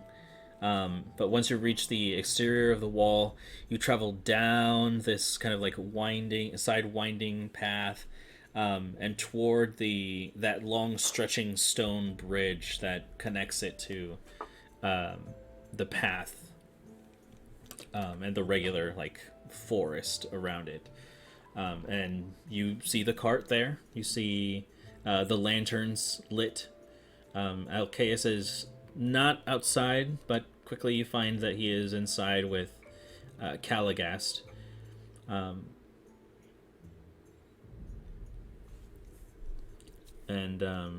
you can see that they're just chatting. Caligast kind of turns as you kind of, in your eagle form, well, I guess, do you want to unshape or do you want to keep eagle form? I'll stay in my rockling. Okay, a rock form. Right? Yeah. And I'll land to where I can see through the window. I'll mind link with Alcaeus. It's done. We're free to enter. He stands up, and it's not audible from the outside, but there's some exchange with Caligast, and the door opens, and he kind of gets up on the driver's seat and stirs the horses, and you can see that they're slowly advancing up the incline. I will light the shard light, Okay. and I will guide him up the trail to the gate. Okay, gotcha. and it'll be slow going because we're stuck at the speed of the horses. But Right. that is how I will pass, however long that takes. Gotcha. All in all, because it's not a straight path and it's like a slow climb, you spend about, I'll say about an hour to get to the actual keep itself. Which leads you with 1 hour between dusk. Dawn. There you go. Right, dawn. Dusk is the night one, right? Yeah. What's twilight then? Twilight is a term that covers both. Oh, okay. Some movie series and book series. Where you been, Loka? Oh,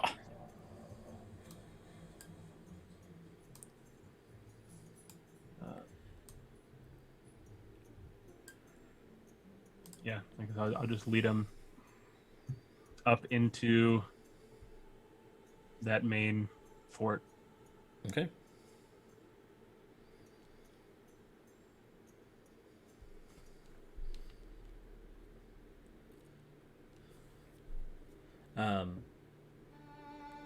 Eventually, most of the audience chamber is cleared out. You can actually see most of the floor.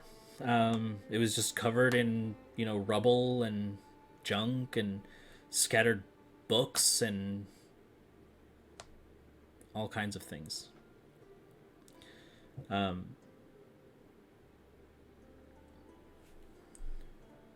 You all kind of stand there just trying to process the whole situation. Think back on this image that you had of Pip before and how this new kind of monstrous image is just burned into your mind. It hasn't been terribly long, and possibility of her being back, it just kind of stirs all these emotions inside of you. And you're all exhausted from the battle. I mean, you won't be able to rest for quite a while. You could take short rests as well, but not particularly like a long rest situation. You return, and as Alcaeus and Caligast enter the audience chamber, they look around in awe at it's mostly clean now, but there's still one very prominent 15-foot hole that kind of shoots up through several of the layers of the building itself from the disintegrate ray. And Alcaeus goes, "Oh boy, you guys have quite a lot on your hands."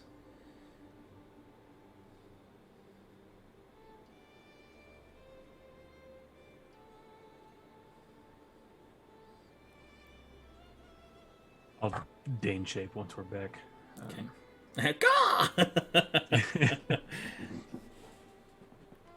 I suppose we do.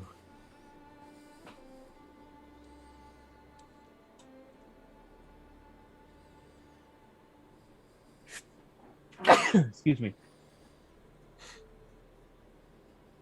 Who knows if we'll have enough time to do it all.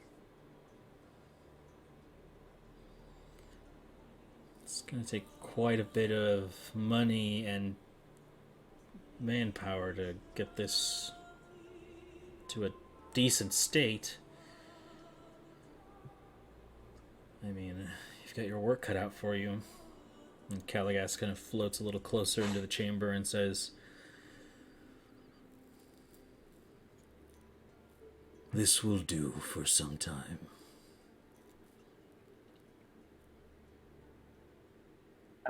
Yes, I know our agreement was only for a month.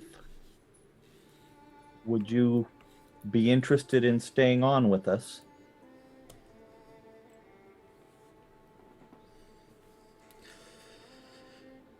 I mean, it'd be a little lonely going all the way back on my own, so I guess you're stuck with me. I don't consider it stuck. I'm glad that's your decision. And I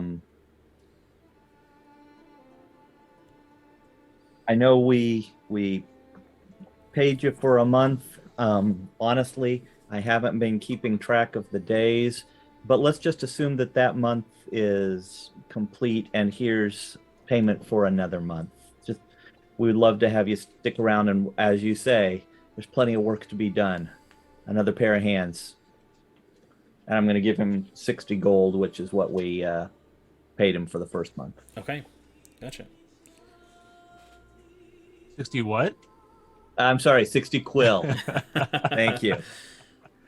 Perfect. And he happily accepts and kind of puts his, two sets of arms at his sides and just says, I mean, let's get going then. And he kind of takes off into one of the other rooms and picks up this like very old broom and starts kind of cleaning webs off the walls. That does raise the question in my mind. Sybil,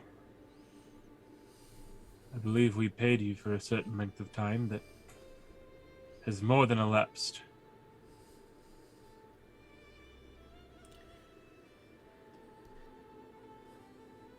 That's true, but this one's kind of grown on me. And she looks to Bale. She is pretty cool.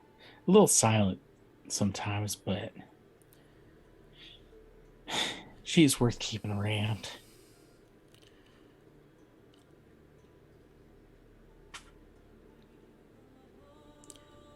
Well, you're welcome to stay, of course. Although you are not bound by any contract or obligation. You stay as a friend if you stay.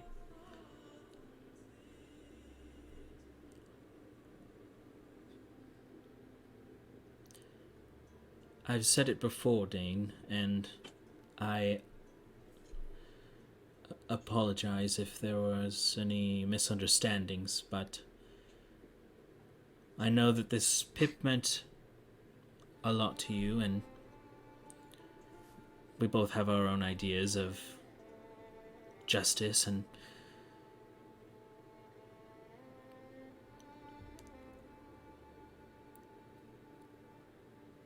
though I do mostly work alone, I hope you don't think less of me. I am a monster hunter at heart, and I try to defend those who cannot defend themselves. For a price, of course.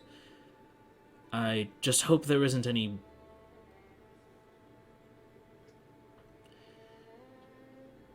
ill will. For my quarrel isn't with it isn't with you all. It's just for the injustices that I've experienced. But you all seem alright, and perhaps I can admit that not all monsters are evil, and some situations may require more analyzing, but I am sorry about Pip.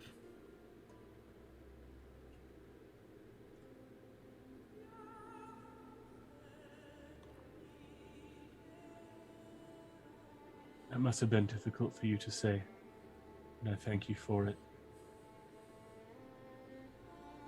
Speaking as one who is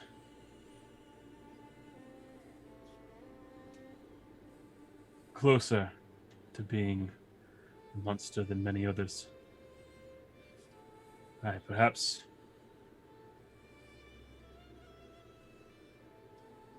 analyzing these things is important.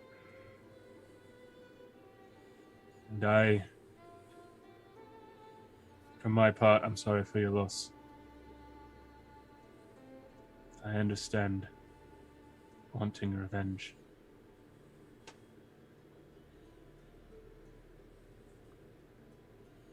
I just haven't the fire in me to go after it the same way that you do.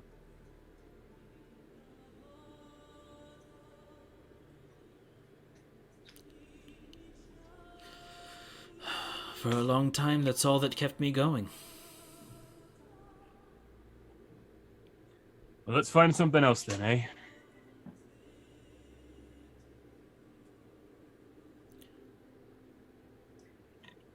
Like a dog.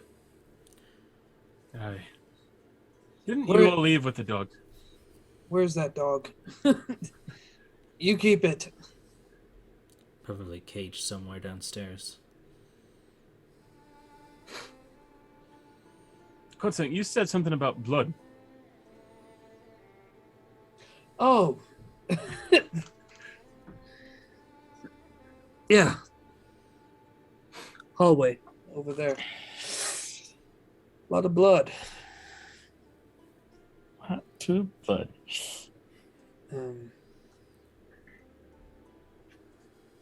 Be a shame if Sybil walked down there by herself.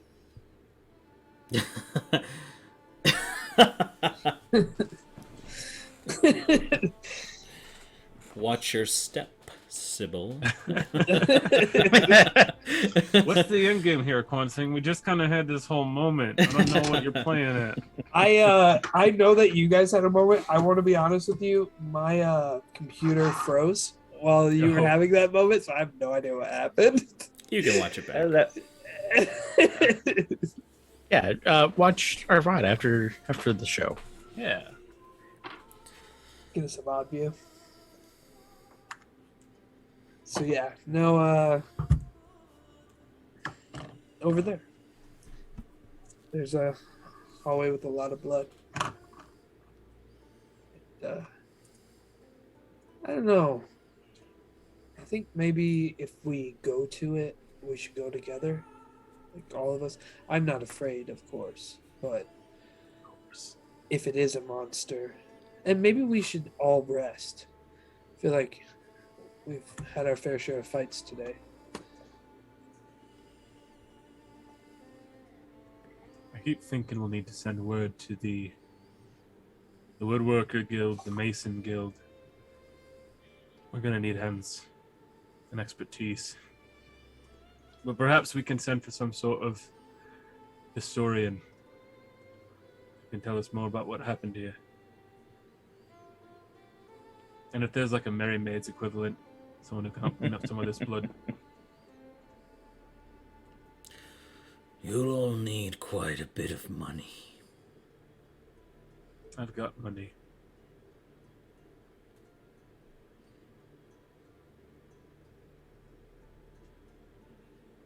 And Also, how will we can set up a farmer's market. I've got really good access to some produce. Quonsing can probably run faster than a deer can. Can sell venison and Oh, about killing innocent things. Not my favorite. You a vegetarian? No. They wish. Eric, I've eaten bacon with you. He's got a point there. Speaking of which, Rondon, it's been a while since you made bacon. Yeah. If you can find me a pig, that'd be great. Eric, That's a pig. Bacon's made from pigs. Alcaeus yells from the Yes. other room. I think we still got some reserves from your Ma and Pa's place. Oh, you're right. Good thinking, Alcaeus. I completely forgot. I had a whole stash. Well, let You me. know, pigs are great farmers. They are also great bacon. I don't know how. Hold on. They keep the farm. They're farmers. When you get to Nuvea, you'll see. This is gonna be so awkward. Because all I'll be able to see is pork belly. I'm going to have a conversation with them. Tell them how great they taste. That's gonna be an awkward conversation, Quan saying, I know that for a fact. Well, what else will their bodies be used for after they're dead? Well, you're not wrong. You either feed the soil or feed a person. I'll keep that in mind just in case you die, Quan saying. We're not going to eat Quonseng. I choose to feed Right. the soil, Rondon. We won't eat Quan saying. Don't wink, Rondon. You're making it weird. I'm wink. What are you talking about, Dane? Rondon, we can all see you. What are you talking about, Dane? Oh, sorry. I still got some dust in my eye. Right. That oven cleaning, it really got to me. Anyways, yeah, we won't eat Kwansang. Anyways, you were talking about the money it's going to take.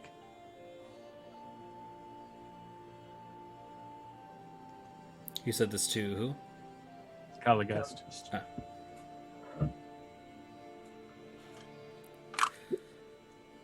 This place is falling apart. And if you want me to stay as its steward, there must be some sort of guarantee to protection. What we need is people. Come and live. Come and work the land.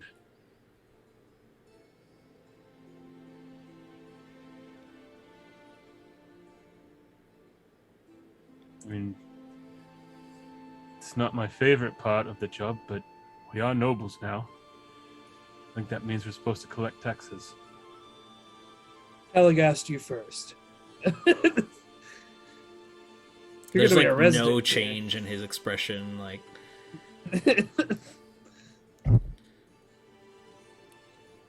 All right, fine. Pay your taxes by staying here and being our steward. I'm saying that when we receive taxes, Caligast will receive payment. Here's the deal, Dane. No, that's Drew coming out. Not Quanzang.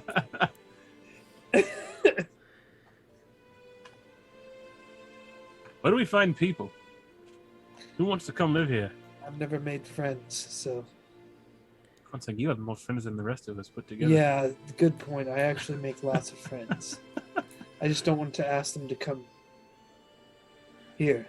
the easiest place you'll find is places where you've made a name for yourself, earned some renown. We have to go back to the bug people. I have to get a hold of Zareem. It can't be me anymore if I'm going to be here as a public figure. Zareem Abdul-Jabbar. That's the one.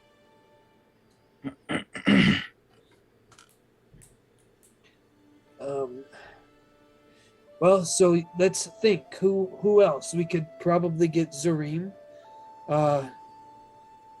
Pip's out of the question now. Can't resurrect her. She's already resurrected.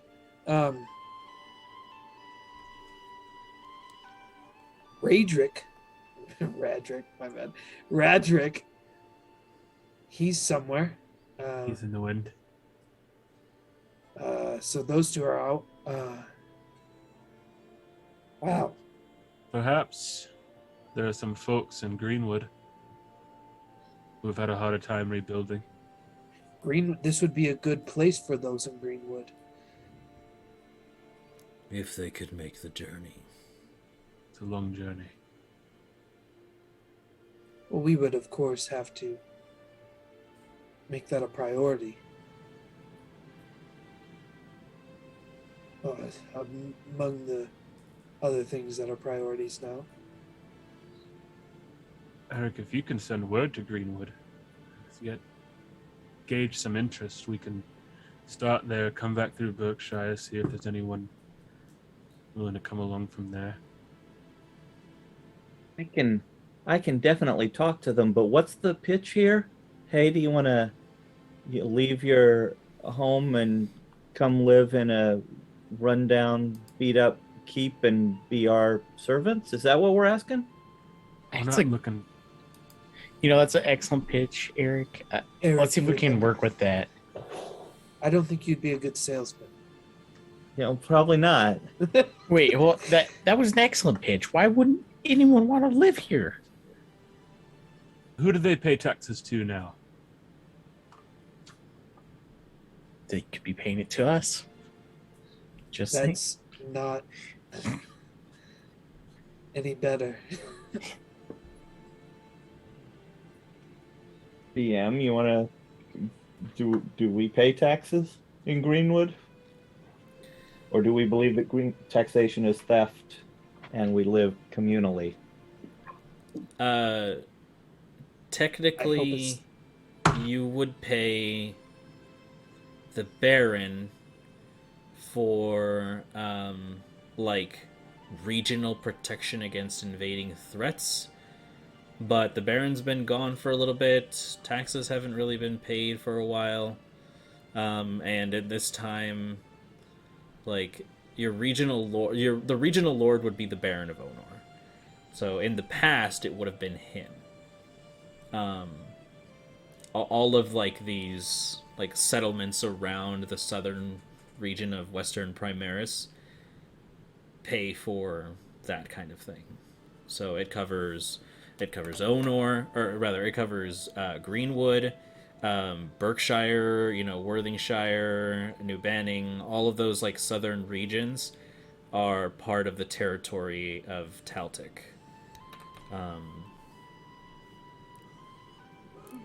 So he collects taxes for them, and in exchange they get like protection against outside or neighboring threats, which would be like let's just say like an invading threat like came up from the bottom of Primaris through Cause Quest. Like the Baron would instantly dispatch to get that taken care of.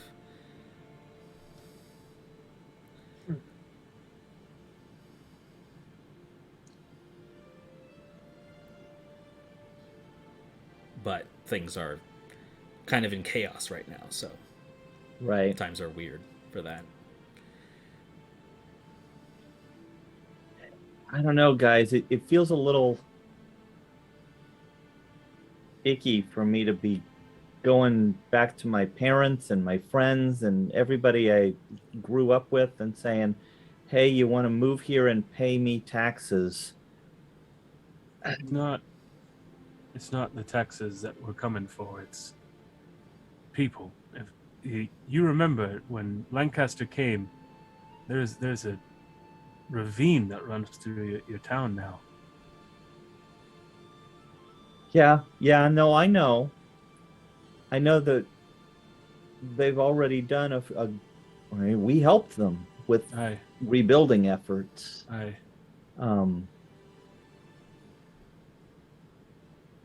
I'm willing to float the idea. I just don't know why they would accept it, I guess is my main. Well, we know what's coming. And we know that they're a long way from the folks who are supposed to protect them right now.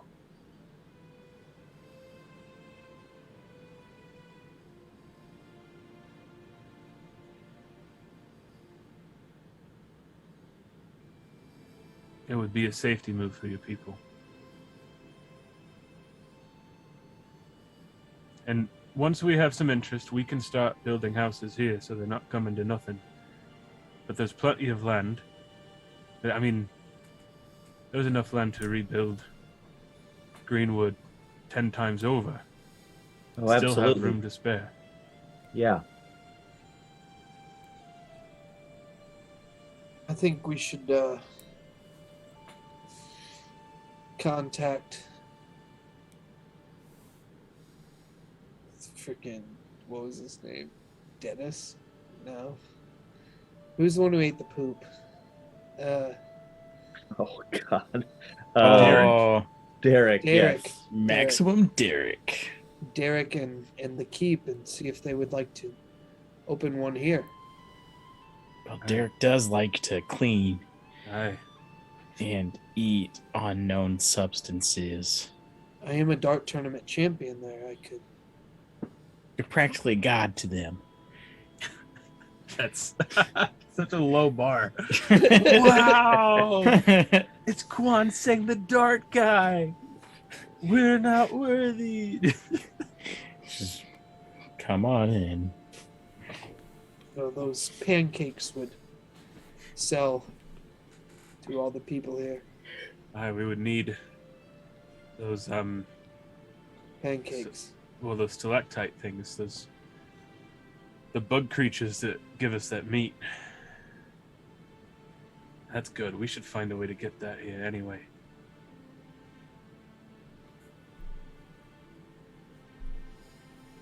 We're dreaming big.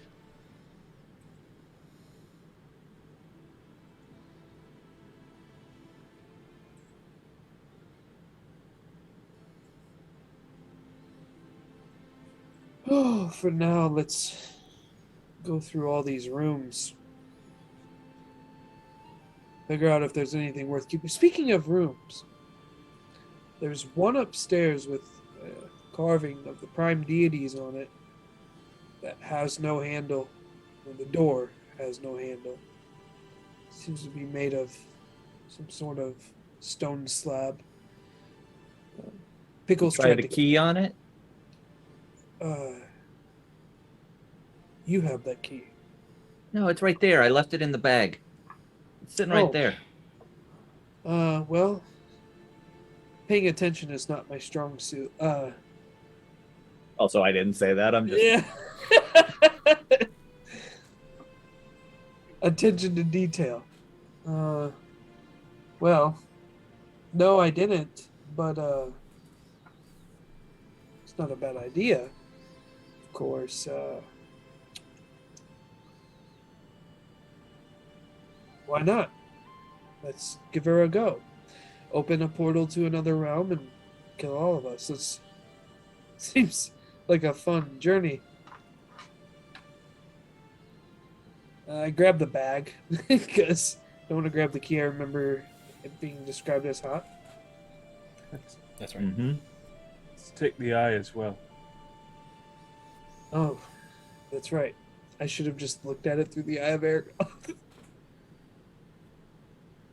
There's a part of me that wanted to call it the Eye of Agamotto again.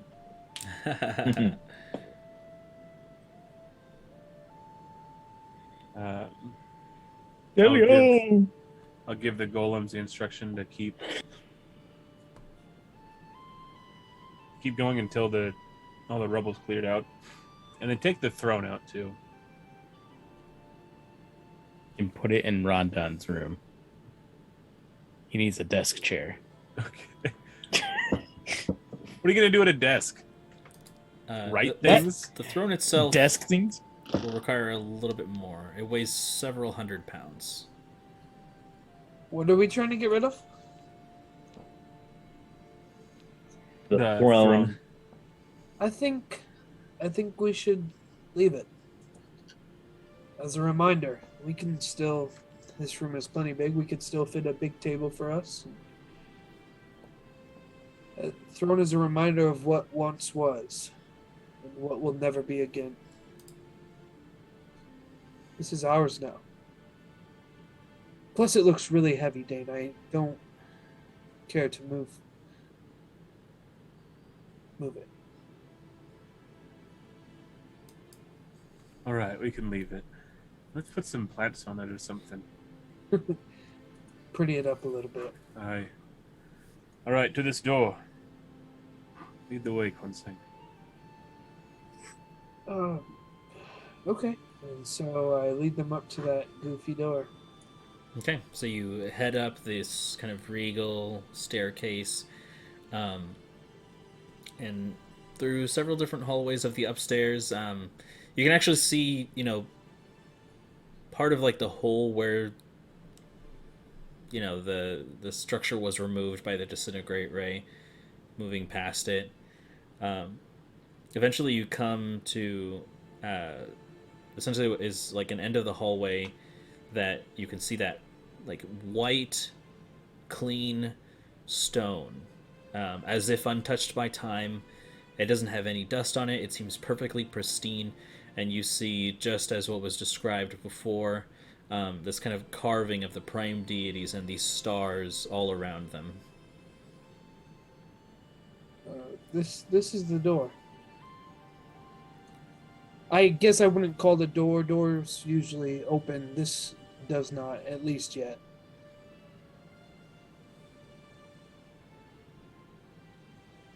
I'm gonna take out the key out of the bag and hold it up to the door and see if it reacts in any way.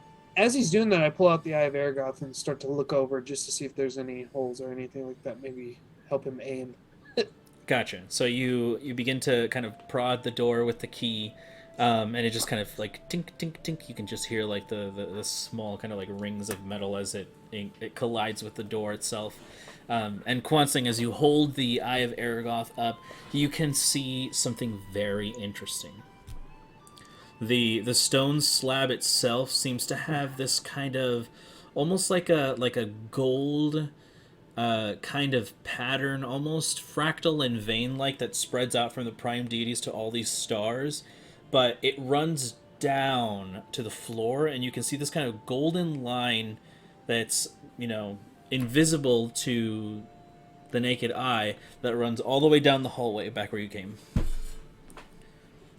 I don't say anything. I just start following it. Okay. Kwansing, where are you going? Kwansing. Okay. Start following after him. I'm gonna put the key back in the bag here. Remember when Pip used to do that, Eric? What? Remember when Pip used to do that? Yeah, it's not any less annoying now than it was then. Eventually, it leads you down the stairs into the audience chamber, and you can see that all of the rubble, most of the rubble has been cleared, and the center of the floor is visible. And what you can see is there is like almost like a circular sun-like pattern of all of these fractal, like golden lines that extend out, and through the Eye of Aragoth, kind of out, like, what am I trying to say? Like out of the audience chamber, like out into the grounds, spreading in different directions. But there appears to be one prominent one where this is essentially like an originating point that leads down where down that staircase with the blood trails. Oh, this is not good. Baby. Hey, Kwansing. What's up? Just keep following me. I start walking down the steps. Okay. Walking down the steps, it becomes, significantly darker. Those of you with normal dark vision can actually see as the veil is lifted, and Kwansing, you can see perfectly with the eye. This appears to be several different corridors of just like this underground, like stuffy tunnels. And eventually you reach a very large room, some kind of like an antechamber of some kind, that has several different directions where you could go, but one where the golden trail actually leads. As I get there, I stop everybody and I go, well, it seems like we have a lot more exploring to do in this castle, but the Eye of Aragoth is showing me a golden trail. Sorry for not communicating it to you. I just feel like we have to go. If you want to go back, here's your chance. I'm going to go down this hallway. Kwansing, you were the one who said yourself that we should rest. When Streets of Gold. I'm going to follow this first. I'm with you. You know we don't turn down an option to get killed. If it runs us into something that we need to turn away from, that's fine. We'll know the way back because of the trail. But the I agree prime with that. deities in this path seems worth taking a look at. And I start to lead the way. Okay. Who all came down here with us, NPC wise? NPC wise, There's actually more of them than us right now. So right. just I would say that the only one who would have followed you would be Persea, Okay. since she is the most kind of like vigilant of your safety. Mhm. Okay. Following Quan Sang. Okay. You continue forward, Kwansing, until eventually you reach a room with a... I mean, the door has completely been destroyed. You can see this very large room filled with strange colored glass and mechanical components that are more advanced than what you really understand. And there's a strange kind of glass orb floating above a strange pointed mechanism. Almost as if the mechanism is pointing down to this one, like, floating glass orb that seems to defy gravity itself. And you can see that it appears almost as though this is some sort of possibly a lab of some kind, but the trail seems to end here. Does it run under the orb Correct. and stop there? Yes. Okay. The most prominent thing, however, that you notice in this room There's a is giant that dragon. at the other end, opposite from where you're entering, there is an archway with different runes, almost as if each stone is placed with a rune on it that creates this archway, and there is a swirling multicolored barrier. Almost like this rainbow swirling prism.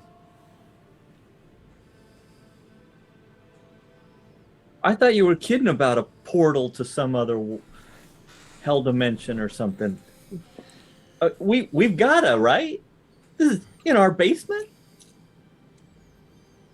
This might be where we need a long rest. But this orb, Eric, you do magic. Can you figure out what it is? And I'll check it out. Nothing I've ever seen before. Detect magic. Okay. You cast Detect Magic, and immediately you can sense the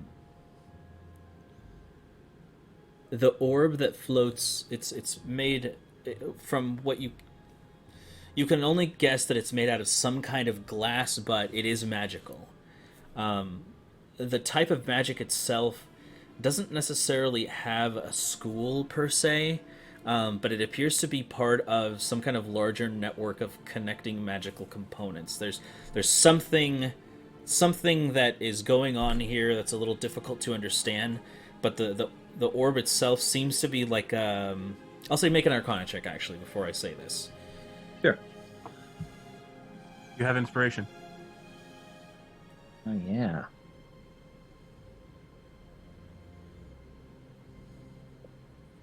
I'm gonna stick with this roll instead of using my inspiration. 19. Okay. You can tell that with your Detect Magic and that roll, that this appears to be some sort of like an empty capsule, like an energy receptacle.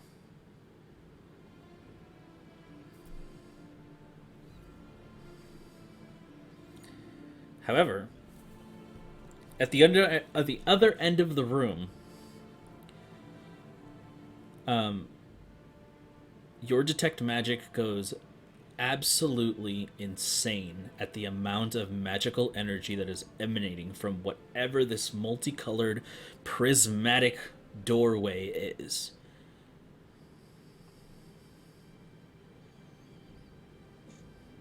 This abjuration magic just emanates from it. And the more you focus on it, the more you realize that this is not some kind of portal to a different dimension. It is a very powerful spell that is meant to keep something out or something in.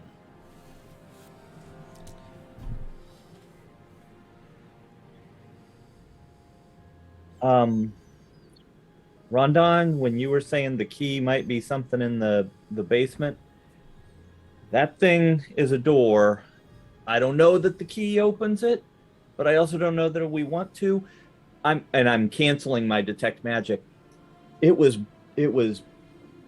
blinding how much magic is pouring off of that tie-dye wall there. Yeah, I think Quan Sing's right. We probably want to be have all our resources before we start messing with that. I completely agree. I mean, I do like messing with doors, but I also like being fully capable of opening the door and surviving it. Perhaps when we rest, we could have Caligast, right? Have Caligast take a look at this. Maybe he'll have a better understanding. He's like 1,000,000 years old. Wow, I can't believe you just said that out loud, Quan Sing, without feeling guilty. Well, it's all the random hairs growing off of his, whatever that is. You keep on going, Quan Sing. I do think that this room is very important. Starting to think about it, Brandon. Mm-hmm. You said that I saw the 3 prime deities standing, right? Correct. Weren't they holding orbs? That's right. Does this orb in the middle, does it resemble that at all? It's an orb, not necessarily like a glowing one. Got him. Got me good. But it's empty, you said. Mm-hmm.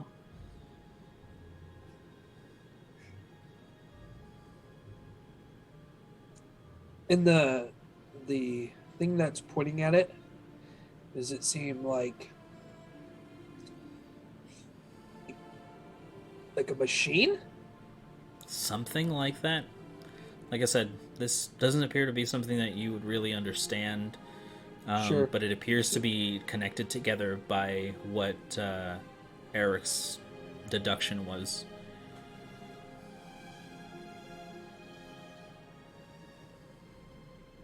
Okay. The runes that are around that doorway, are they of any language I understand? Not particularly, no. It seems like arcane. All right. Unless any of you have anything to do here, I think we note this one. Come back for it later. Do you think the Baron knew when he gave us this land, this fort? Do you think he knew what was underneath it? Oh, absolutely. I think many people are starting to see our group and what we're capable of. Not only do I think he knew, I think he probably thinks we're the only ones who can handle it.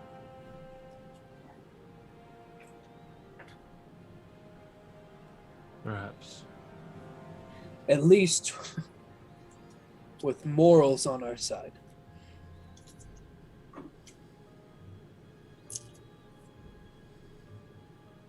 We hope, at least. I actually hope he didn't know, because if he did and didn't say anything about it, then he's using us, right? He's manipulating us into taking care of whatever this is. And he didn't want to give us a heads up about it. Not a fan of everybody sending us on these jobs that it turns out they had a secret agenda. I have to say I agree. Seems more and more I'm on Mugweed's side. I never used to like Eric, but he's making a lot of sense. Hey, no, he was kind of a tough pill to swallow for the past few months that we've known him. Hopefully, We could just ask him. we could. If he's asleep, I can send one of you as a messenger.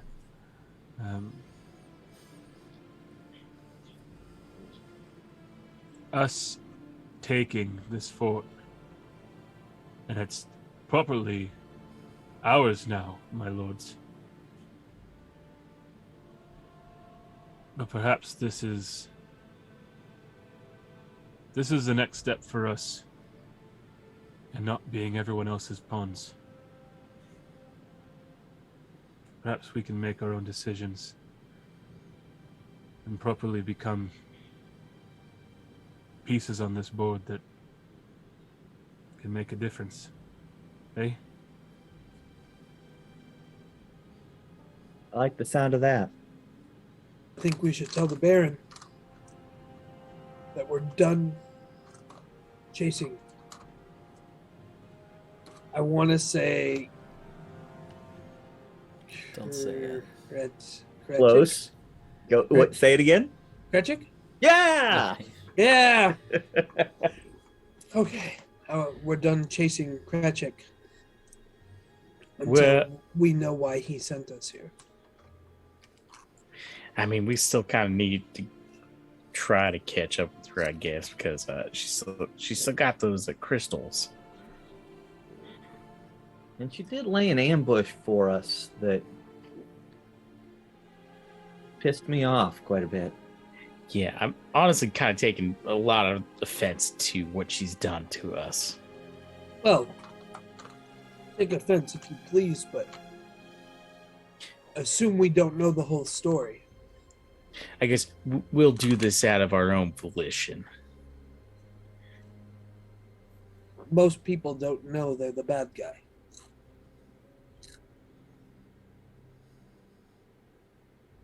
I say most, purposefully. Well, I'm the bad guy. Duh.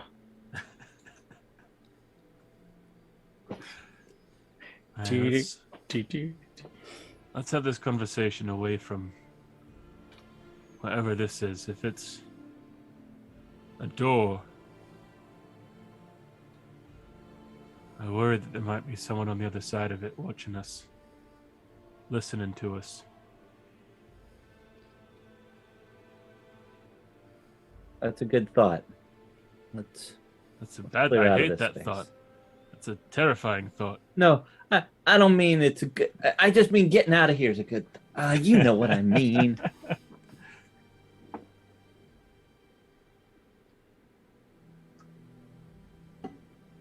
So I guess I'll turn and leave that room. Yeah. I'll lead them back up to where I found Pickles' bedroom and start to investigate and see if we can find some more bedrooms for ourselves. Gotcha. And very easily you do, though it seems as though most pillars, most beams have been broken or knocked down, and a lot of these rooms at the moment seem to be inaccessible, but there are enough where you could each find a room to sleep in. But it seems that this whole place is just a whole mess. A lot left unexplored, but as far as quarters for you to temporarily take shelter in, perfectly acceptable to find. I'm gonna sleep outside for now. I don't know, ever since this thing, and I'm kind of tapping the wild heart, I'm less and less comfortable in these great stone buildings. I'll be nearby, just I want to feel the grass under me.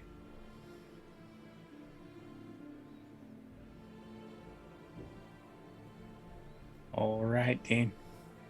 Well, hope you get some sleep out there. I do want to druidcraft and check the weather, because that is a specific thing mentioned in that spell.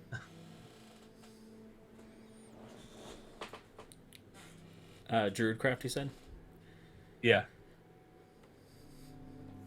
It says you create a tiny, harmless sensory effect that predicts what the weather will be at your location for the next 24 hours. Gotcha. You can easily tell that let's see. I'll say that you open your palm flat up against, like, up towards the sky, and there are these kind of gray clouds that appear.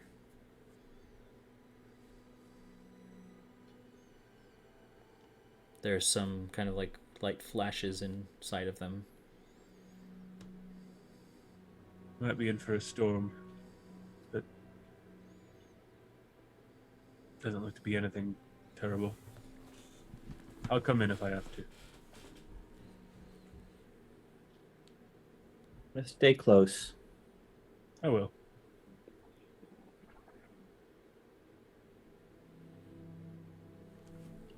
So all of you I'll take step to outside. rest then? Yeah. Okay.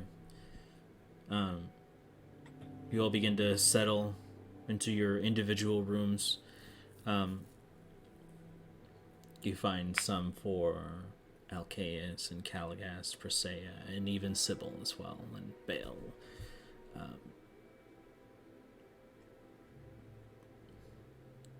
Suddenly there is a knocking at your door, Eric.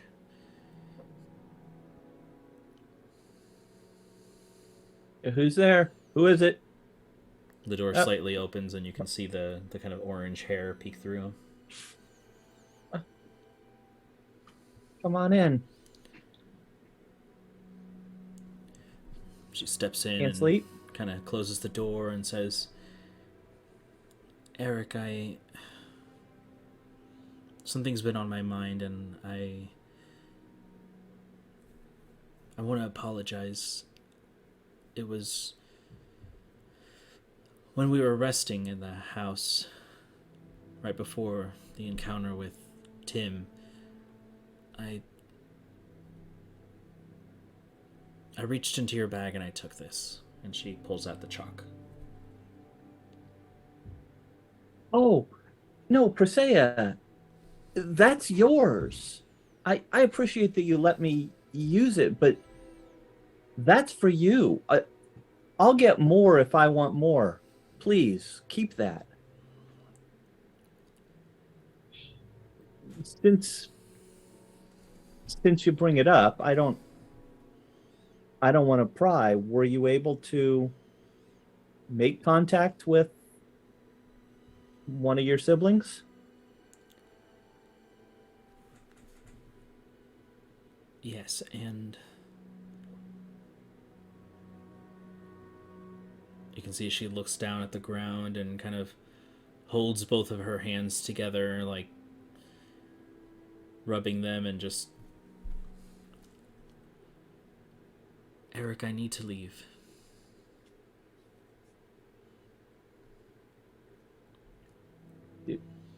Is everything okay? I spoke with Brano, and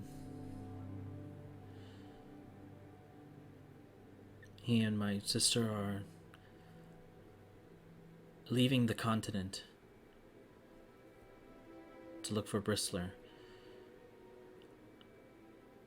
And I know that you have these responsibilities here, and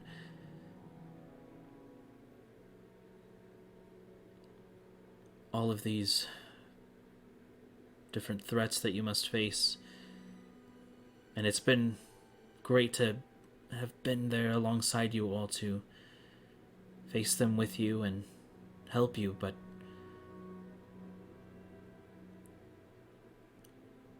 I need to help my family. I'm getting up and gathering my things. Okay, I'm coming with you. Let's go. Eric, Should we get everybody? no. This is something I have to do by myself.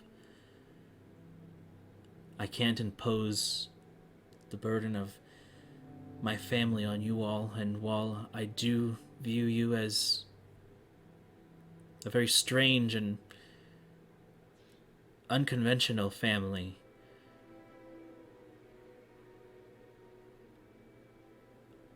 this is something that I can't put on you all. And I know that you're going to say that you would do it for me, because I know you, Eric. But right now, you need to put roots down. You need to get stronger. You need to save whatever this world is in danger of, and I need to go my own separate way. I know that we'll see each other again, but for now I have to go, and I hope you can understand that.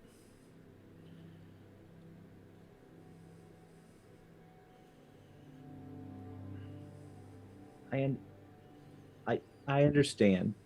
I wish you'd let me come with you. But I understand. Believe me, I understand when family calls, you're there. And you're a part of this family too, but that doesn't mean that that your heart doesn't belong to your other family. And I really hope that we see each other soon. Keep the chalk if you need us. We're literally a chalk circle away, and we will be there. And the next time that I see the curator, I'm getting myself one so that we can talk to you. You got me all. It's really dusty in here because we just moved in. She goes I'm gonna miss and you. kneels and hugs you, and there's this kind of solemn embrace, and you can hear her softly kind of weeping, but she doesn't let you see it. And she says, "Please tell the others for me. I could only bear to do this once, and I'm sorry. Tell everyone I'm sorry." You don't have anything to apologize. You are a lady of this fort.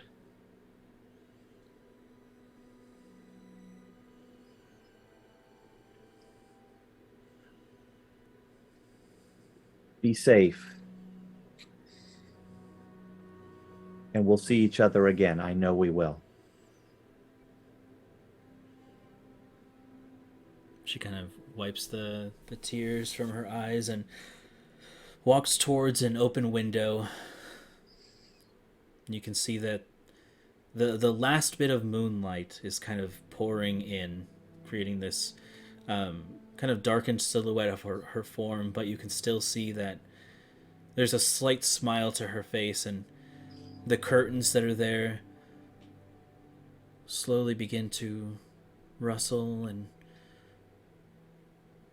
with a gust of wind there's only a swirl of autumn leaves that are left as her form disappears from the window. But not before you can see this kind of orange, almost amber colored heart left on the window. An actual, some kind of jewel left behind.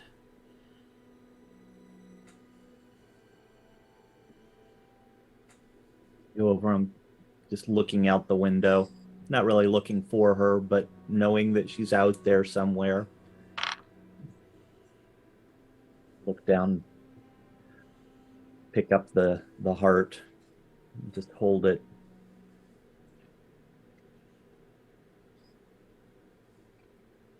I'll worry more about if this is anything later. Right now, I just want to clutch it to my chest and lie down and try and fall asleep. And you fall into slumber with a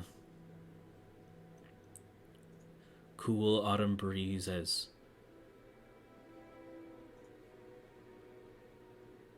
Persea escapes into the night to find her own adventure. And that's where we'll take our break. Ooh. So we'll return here in about 15 minutes. Second half is going to be kind of short, so...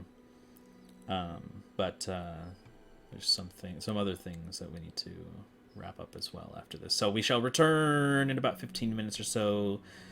Go pee, get bathroom things, and then we shall return here shortly. Skull. And hello, and welcome back. We have returned from break with bathroom things. I brought a toilet seat. Yeah. All right. Everyone completes a long rest. Hey. Heyo. And Oh, for I the should sake have of prepared spells. regulating this, you all awaken at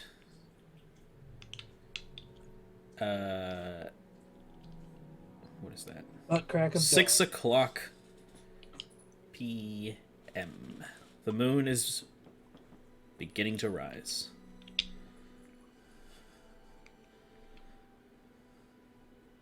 Oh man. I'm so glad to be waking up into our own keep. This is real nice. My sinuses are jam-packed full of dust, but this is nice. Get a humidifier. What's the humidifier? It's just you get a bowl filled with a decanter of endless water, and you put an everlasting fire beneath it. And it's just constantly making steam that helps kind of. Okay, humid fire. Got it. Ah, exactly. Thank you for clarifying, Dane. I went to college. Did you? No. Yeah, I thought so. I thought you went- didn't get past the 3rd grade. I went into the trades, Rondon. I'm a skilled worker. Oh, okay. You know that. We work together. Wait, what?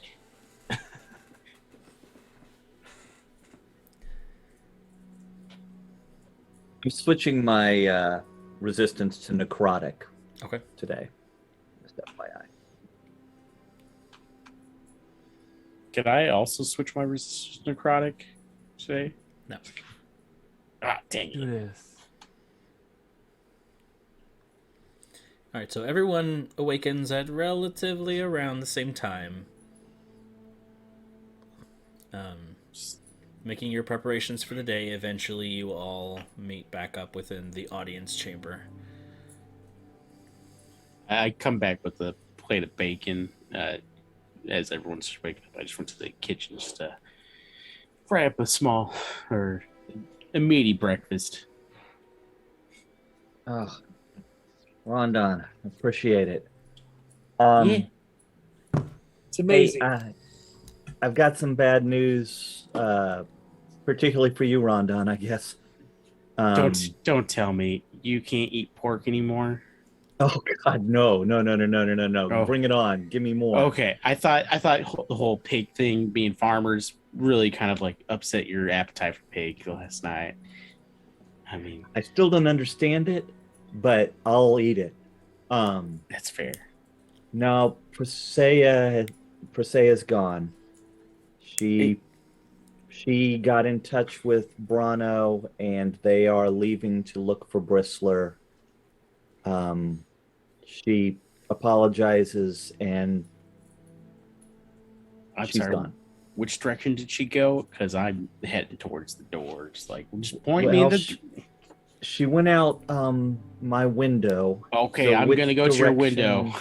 Okay, yeah. I don't know which direction that faces. I'm a little turned around in here. Just preparing to jump out the window. You've already made your way all the way upstairs. Jesus. She's long gone. She's long gone, Rondon. It's his. What'd you say? Long jump? Yeah, I think I could do it. he's hasted because of his love.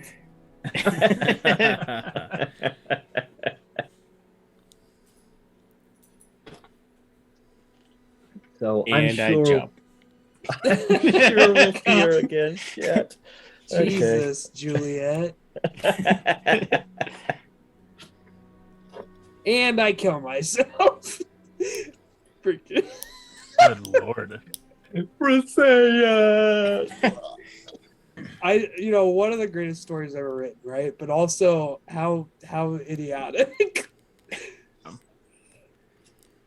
That's hard news this morning. Or whatever time it is. It's something. I don't know if when the sun is back up, if I'll ever return to the way it was. Just sleeping during the day and traveling at night. Starting to mess with my head.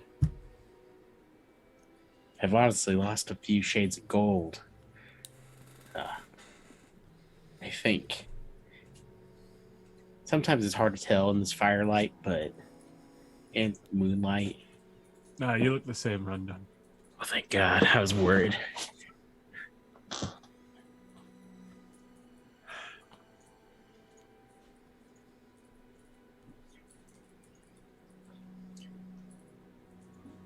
And that makes for a somber breakfast then. But I suppose we've got Pickles, we've got Sybil back. Brandon can't be keeping track of this many NPCs. Right. Wait, who's Brandon?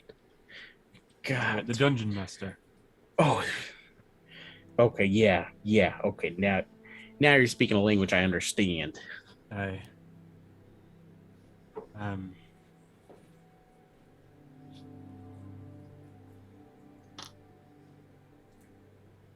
Eric, I'm sorry if I upset you when I was talking about bringing the folks of Greenwood here. It's not. I don't want them to be our servants or make money off them or anything like that. Oh, no, you don't have anything to apologize for. I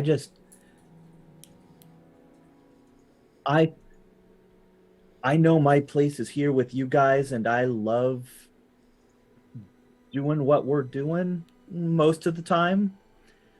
But, not a day goes by where I don't wish I was back in Greenwood. And so to think of moving everyone out of Greenwood just sort of breaks my heart. So that's... Is it Greenwood or is it the people of Greenwood?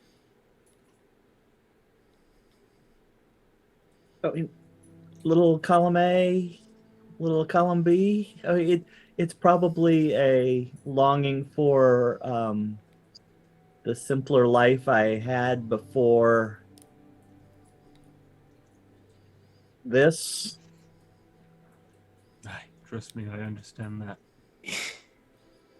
And honestly, I hate to say it, Eric, but there isn't a Greenwood to go back to.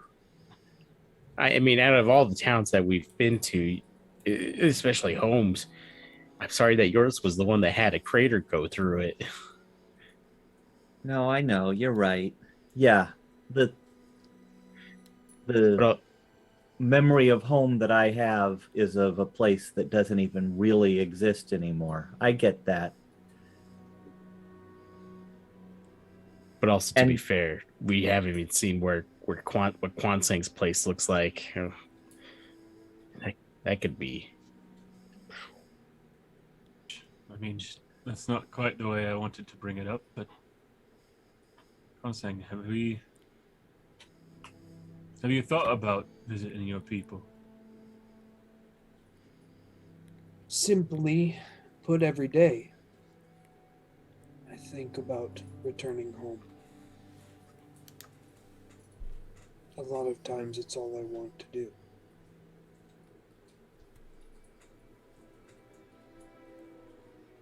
You know, when I was keeping watch in that house yesterday, can you believe yesterday was a summer solstice? It's the 2nd of Azanok. I feel like time's going by very quickly. Anyway, The 2nd of Azanok? isn't it Azanog in my yeah, crazy no, brain? you're right. Mm-hmm. Okay. Aye, the 2nd of Azanog.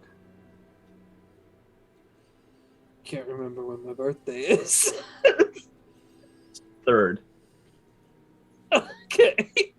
That's the True. entire reason I mentioned the date, to jog that in your memory. Okay, so I thought that you were hinting at that, and I was gonna be like, it's my birthday, and then I was like, wait, I think it's Is it?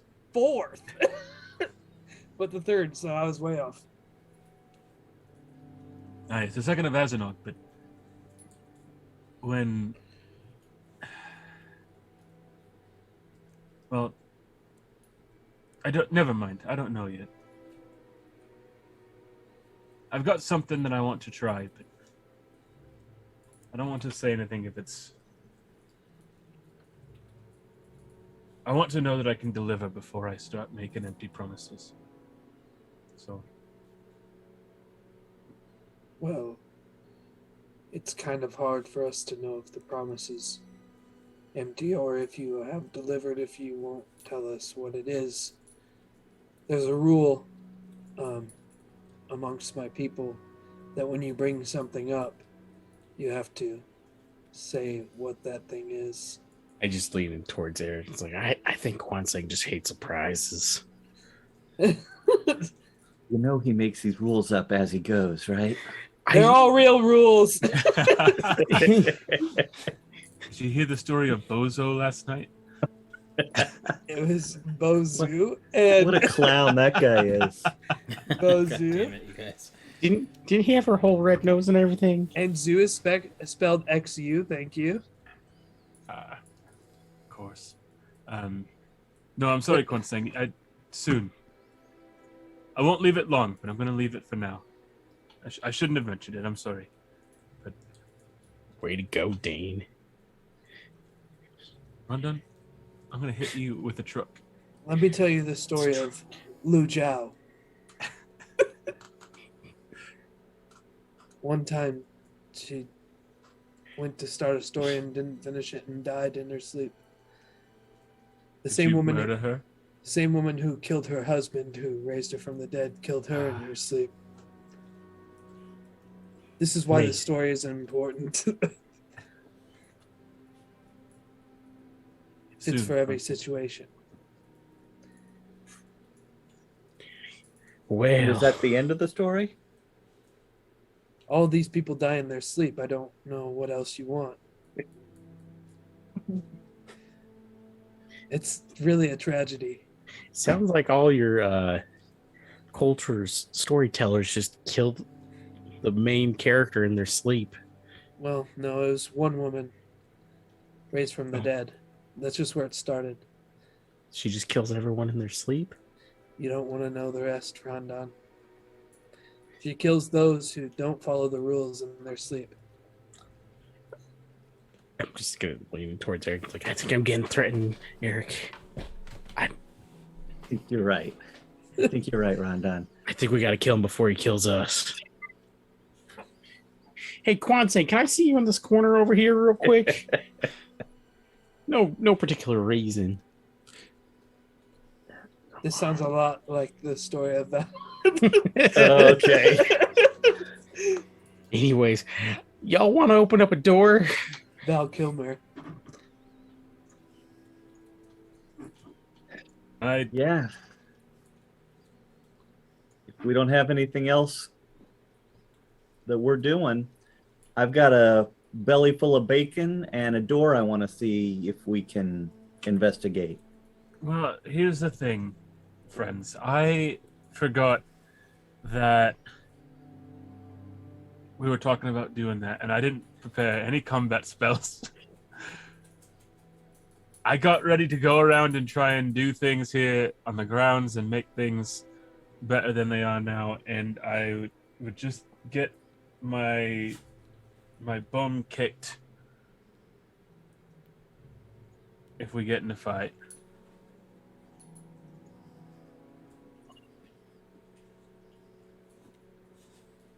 Well, you're pretty used to it at this point, Dane. All right, I guess we're opening the door. You could also re-prepare your spells, I guess. We At the end of another long rest. we don't need to go through the door now. We have time.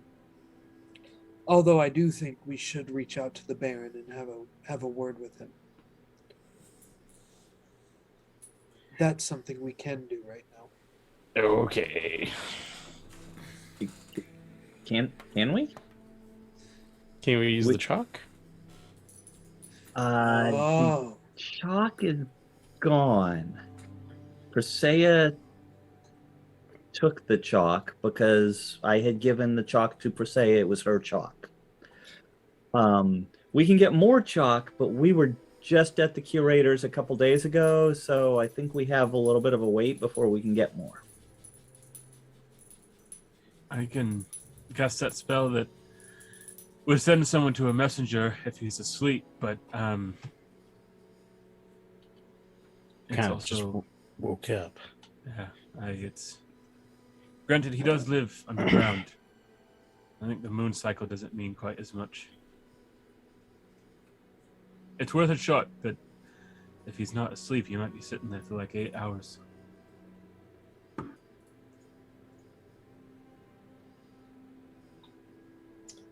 Well, I guess it's worth a try.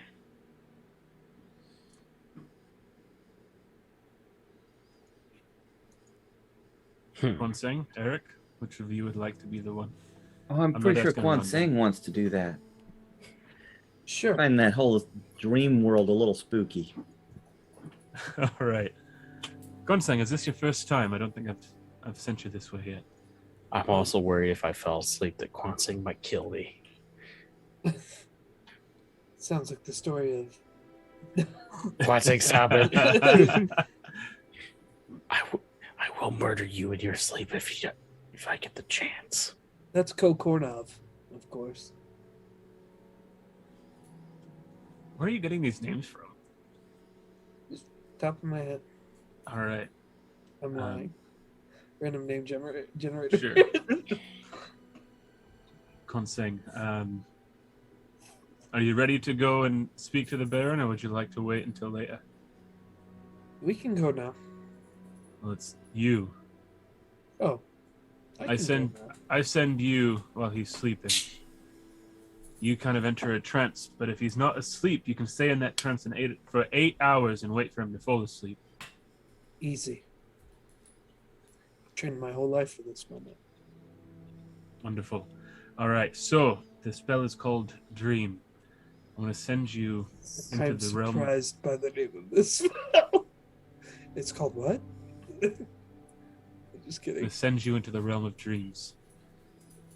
You're going to enter into his subconscious, where he's connected to this other realm, and you will have control over that environment. You can create landscapes, objects, images. Much like Nai Wuao. And he will remember the dream perfectly when he wakes up, so anything you say to him will stick with him. Brandon, I hope you're writing these names down because I'm going to forget them later. That's on you.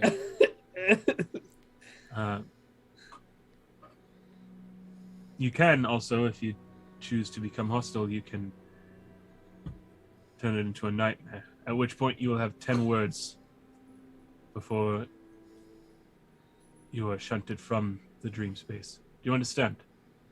Sure. All right. I'm real confident in that answer. And I'll kind of sit down in front of him in the meditative posture that he taught me. Oh, lift your shoulders, please. I thought I was supposed to relax my shoulders. I thought that was kind of the point. Yeah, relax and slouch are two different things. Of course. Well, you also have to. Oh, okay. And I sit down in front of him and get into a posture. And I've got the Apexis Flora across my lap. And this will take me a minute to cast, but once it's done, you'll be in the trance until you're done. Okay. And I will begin tracing kind of the blue veins down the wood of the Apexis Flora. Focus on the magic, and then once it's kind of reached its culmination, I will kind of hit the leafy end, and there'll be sand that comes out and kind of swirls around Kwanseng's head, and then the trance begins. Okay. Dane, roll a d100. Or the percentile dice.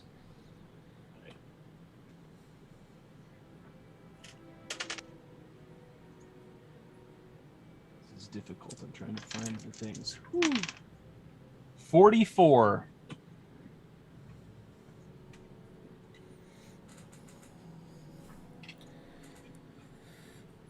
The sand hits you, Kwanseng. Okay. And suddenly, your body relaxes, your eyelids begin to close, and the world around you begins to fade as the darkness begins to take hold. And suddenly within this darkness, there is almost like a fractal vision of different memories that you've had. These shards of glass that play all of your life experiences around you.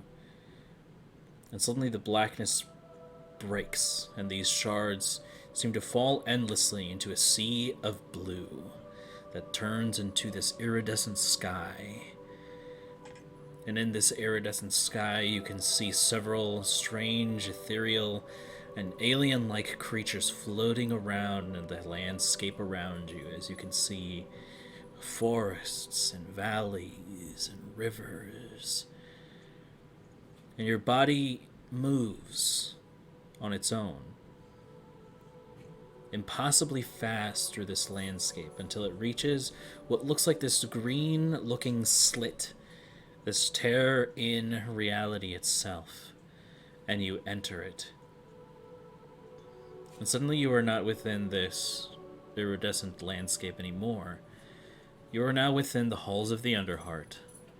This kind of orange tint from the windows and this kind of ashy black edifice, this structure around you. And you see Taltic of Onor, the Baron, as you know, the Scorpion 3-creen with this metallic-looking orange, almost bronze or copper-like shell. and they appear to be going on about a pretty normal dream until you arrive and suddenly they turn to regard you. I walk close enough to him to get his attention, but I, let him straighten himself up and everything. Okay. He says, "This is strange. What is going on here?" You remember the one named Dane? This is an ability he has. It's a way for us to communicate while you sleep. I see. Well, Kwansang, if I'm not mistaken, what can I help you with? Well, Taltek, we've stumbled upon some things at this castle or this fort that worry us, and being forthcoming and as honest as I can be, I want to know, why did you give this to us? Well, it is only reasonable that such people with good intentions, honor, and the ability to make great changes are given such land to perhaps join this political game and change the world in a positive way.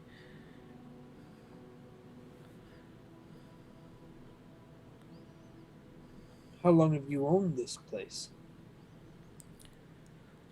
Forte Verus has been in my family's name for many generations, but it was originally given to us long ago.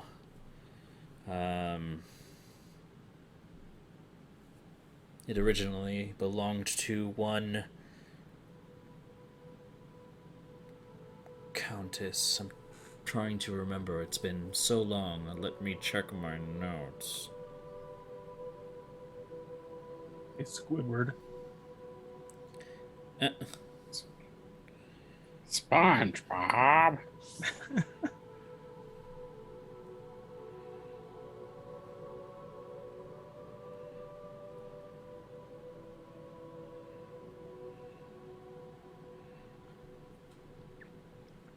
Here we go. It once belonged to Countess of Northeastern Primaris Victoria Whitmore, who, after having it fall into disrepair from attacks on the keep, abandoned its people.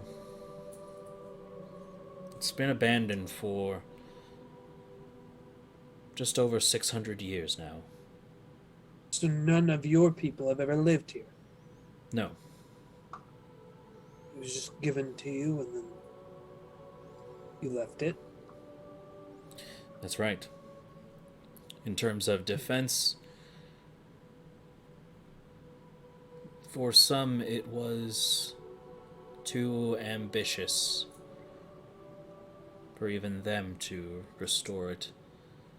But rumor had it that Lady Whitmore had hidden a shard of the prime deities deep within the tunnels of Forte Verus. However, a powerful planeswalker used their magic to protect the shard from theft, burying deep beneath the countless winding paths. Some treasure hunters have heard the rumors over the years, but many of them have been left to wander its endless paths, never to be heard from again.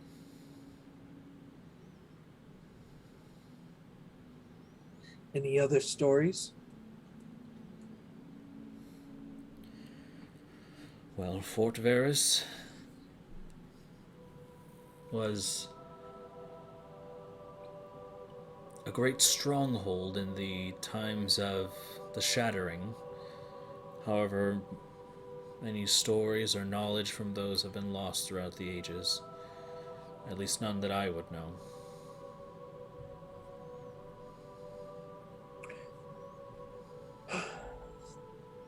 I'm troubled because when we arrived, the Slasher Gang, have you ever heard of them? Yes. They occupied these walls. And we had to fight for what you gave us free. I do not see it as your fault or problem, obviously, as a baron of your own people. But I don't understand why they chose this place. And my hope is that others don't try to choose this place. We have run into a bit of a problem, of course. It's hard to rebuild and maintain a fort without people.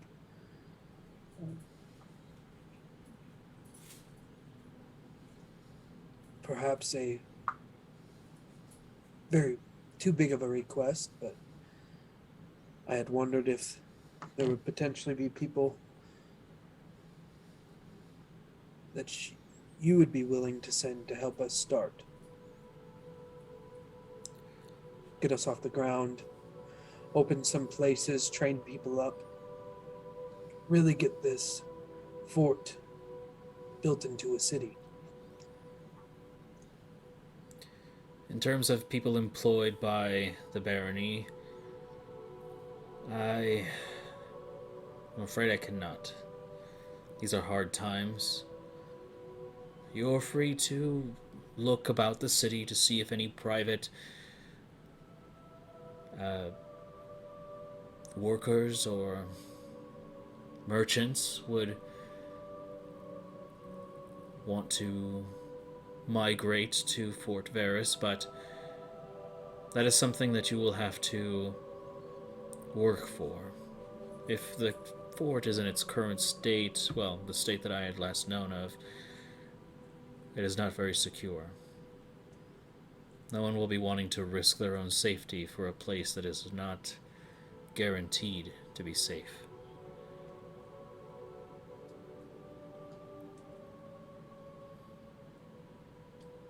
Fair.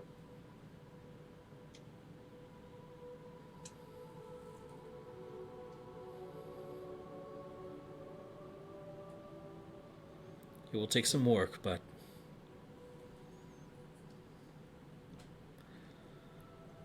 I believe that you all can do it.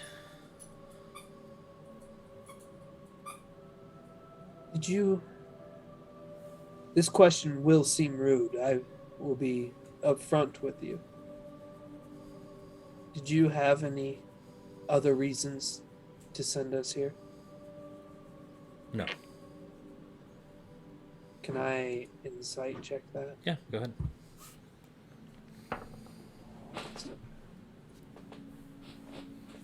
22. Doesn't seem to have any ulterior motives. Nothing that you could really sense that he's being dishonest. Seems forthright. Have you heard anything of Kretchik? Nothing at the moment. Like I said before, the way she's heading, she is a little outside of my region at the moment, and unfortunately,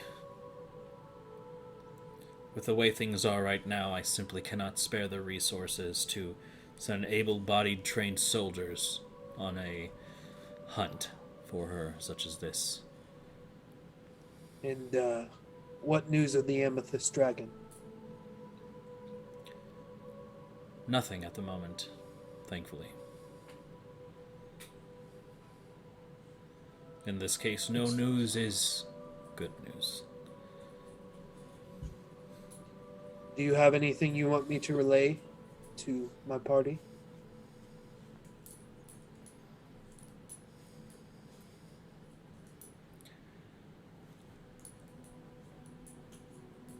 Not at this time. But Feel free to reach out to me again should you need anything else. I assume this is your normal sleeping time? Well, not particularly. I just happened to take a nap. When should we reach out then? If we have to this way. Well, being Baron, I don't stick to a specific sleep schedule. I am needed in most places most of the time. So whenever I can find the time, I sleep. It's a story for another time.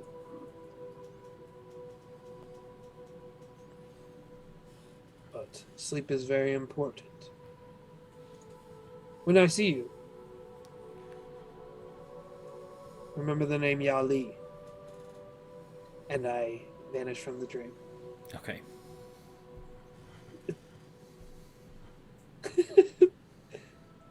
Fucking A.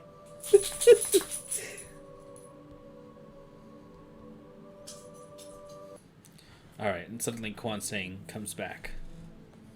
And he dies. All right, bud, you died in your sleep. Suck. There's a story for that. Really, I hadn't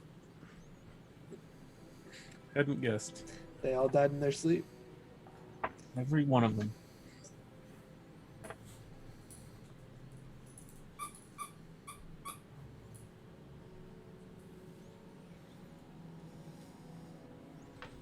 Oh. So what's the next move, guys? I just relay all the information, at least, to them that... I don't believe that the Baron had any ulterior motive of sending us here. It seems that this place has been abandoned for hundreds of years. There are some talks of Shard of the Prime Deities being here, deep within the fort. But most treasure hunters lose themselves long before they find it. Certainly sounds like what Kritkak was talking about, eh? Could be. Could be. Said something about the deepest dungeon. Undone, did you inherit any of your father's memory for paths? Why would my father have memory of paths? We're forest dwellers. We make foot trails, but It was just something that he and I spoke of when we stayed there that night. He talked about how he can just always recall where he's been. I don't remember you talking to my dad, Dane. You were asleep. Eric, I think Dane's an imposter. It's Zendril. What the heck's the guy's name? I don't know. The guy who pretends to be Dane. Zareem. The Reem. It might be the Zendril? smooth man. He's the smooth man. The smooth man. If you've met me ever at any in my life, you'd know that smooth is not. What I'm saying, I'm not. I don't know talk. Okay. I also think Dane is the smooth man. So we all agree we're gonna kill him.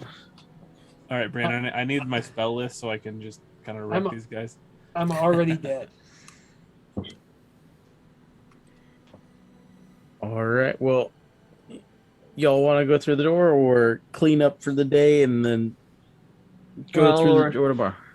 At the very least, maybe look around some of the other passages down there in the lower level. Okay. There were branches that went off away from the door, right? Just the golden trail didn't lead there. Right. We can do that. All right, let's I- dungeon crawl. There was one thing that I forgot to do last night. I wanted to check the great swords that those champions had. Mm-hmm. I know you said that there weren't any like magical qualities about them, but if they have like, if they're not like the 3 cream style, I'll swap out for more traditional looking. You get what I'm saying? Yeah, sure. That's fine. I just want to trade a great sword for just a standard steel. But then, before we start going down any paths, I will use wild shape, monster shape, to turn into a minotaur. Wow, Dane, Labyrinthine recall. wow, Dane, you look like my dad. Why would I say something like that? He looks nothing like my dad. What? I have this weird feeling that you don't know what your dad looks like. Of course, I know what my dad looks like. What kind of fool do you think I am? I know I'm a fool, but I'm not a fool that forgets his dad. I'm not a monster. No, I'm a monster. Bruh. That's Dane making noise.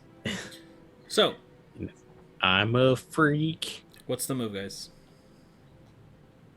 We're gonna dungeon crawl. We're gonna crawl in a dungeon.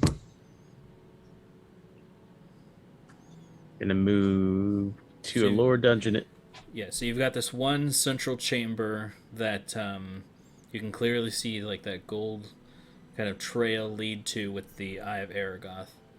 And then just a bunch of different other tunnels that you can see before you. Which one there has was- the blood on it? That's what I was going to ask Joe. I'll say go ahead and just make an investigation check. I'll help you. Oh, okay. Natural 20 and a 2. Let's take the 2. Natural 20. Okay, so very obviously, you begin to follow one that has a trail of blood.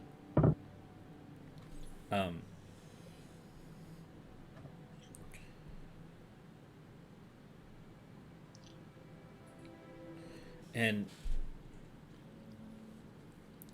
progressing through, it's very dark down here, but thankfully the light, or rather the veil has been lifted by the moonlight. Though you can hear some kind of rumbling from upstairs. It appears that Dane was right. There is some kind of storm coming. Progressing down this hall, it eventually leads you down a winding path. And you come across what looks like a very large room with several different cells in them.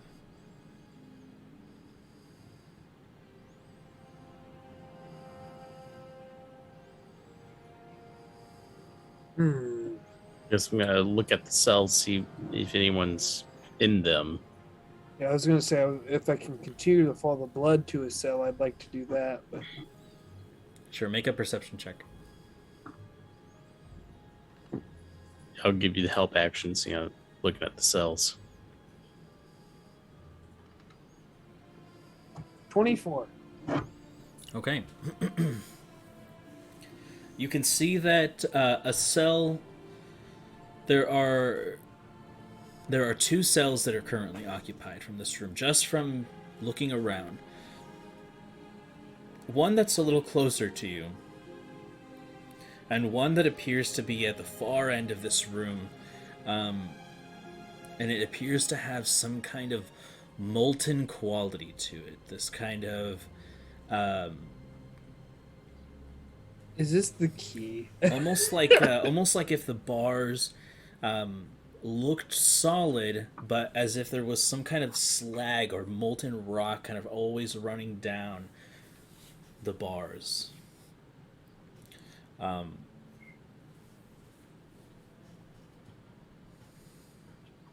Does the keyhole look like it's big enough for the key that we have? It's too far from here. That's all you've noticed from the room. Okay. Okay, let's check the first one closest to us. Seems there are people here. We should check these two cells. Now we can leave them. Yeah, never mind. I'll go check the nearer one. Okay. Eric, the one down there seems to be made of lava of some sort, something very hot. Perhaps the key works in that? Could be.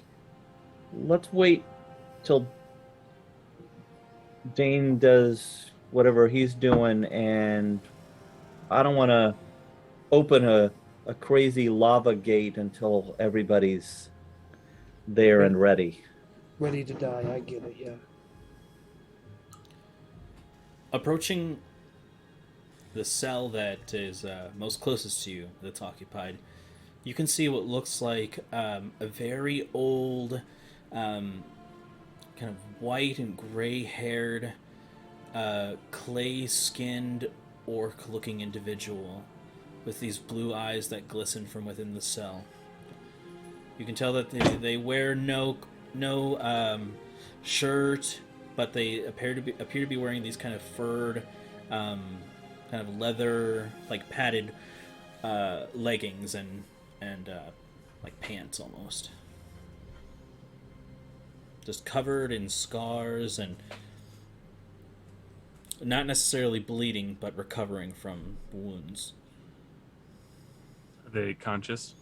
They are. They appear to be cross-legged on the ground as you approach, their hair kind of covering their face a little bit, but they look up to you as you approach. Don't be alarmed. Whoever put you in here, I've nothing to do with them. What's your name?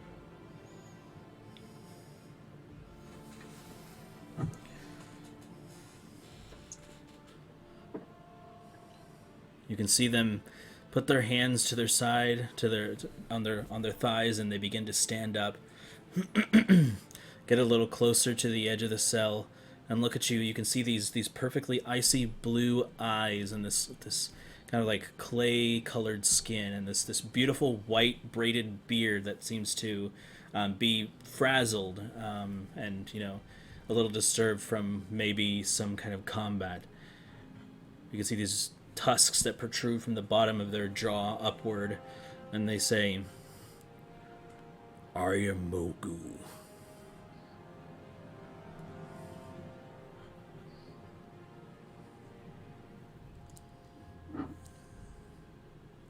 Olgu, what brought you here?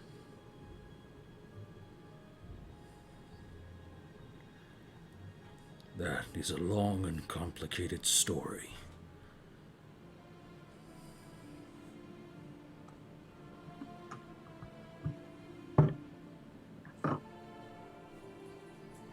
Who put you in here?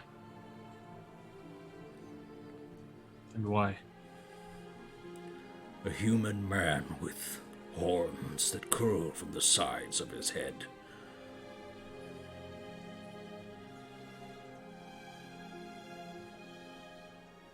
That man's dead. He's been taken care of.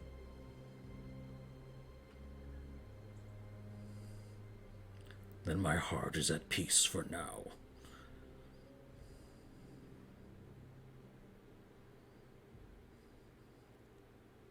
Tell me true, Mogu.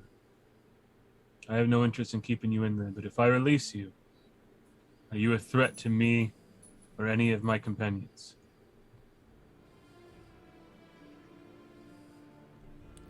It depends on if I'm truly free.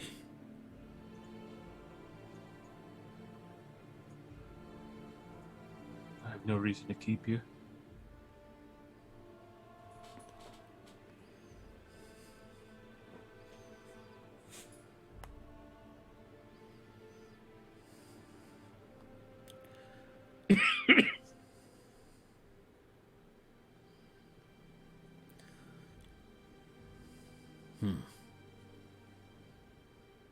Perhaps you can help me.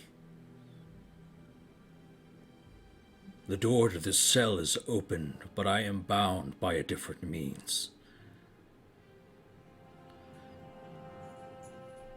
And how is that? And you can see, just inspecting a little closer, the same diamond shackles that you've seen before around their legs. Ah. I have been subject to these as well. I will Dane shape so I can cast spells. Dane, before we go taking shackles off of him, which, by the way, I think is a great idea, maybe not in a space where he can attack us, just in case. I assume his intentions are good, but... I guess if I gotten any sort of hostile read Make an insight off check. of him. Okay.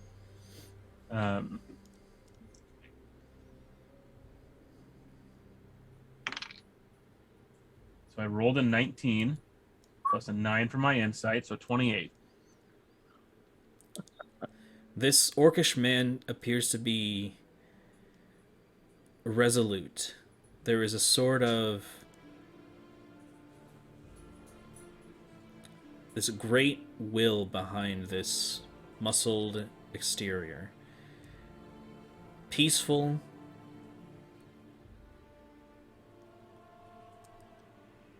not hostile, very wise, but nothing you would consider aggressive.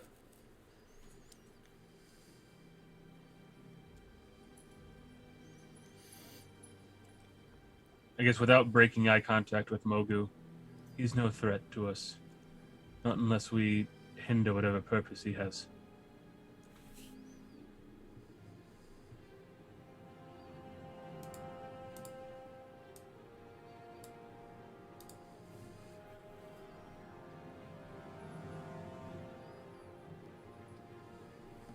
Not sure what I missed. He's no threat to us. Okay. Not unless we hinder whatever purpose he has.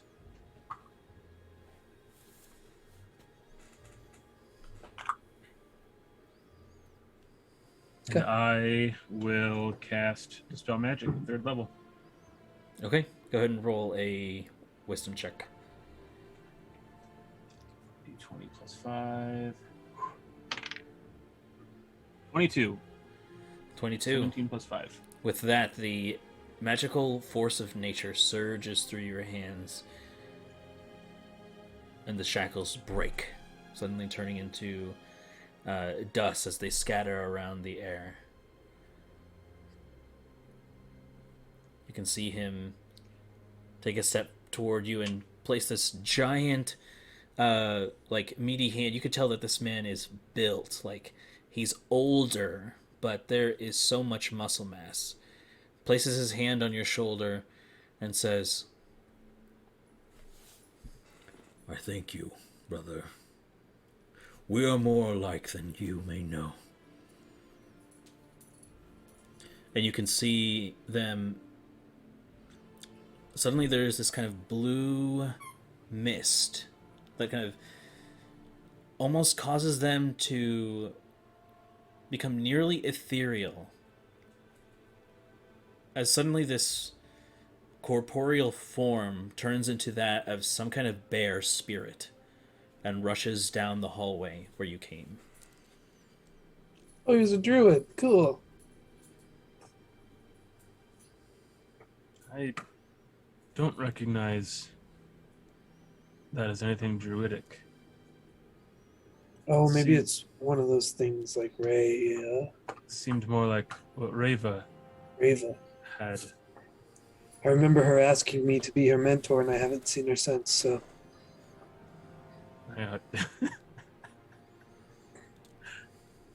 That was a weird little chapter, wasn't it? She could have been a lady of this fort. I hope she's well.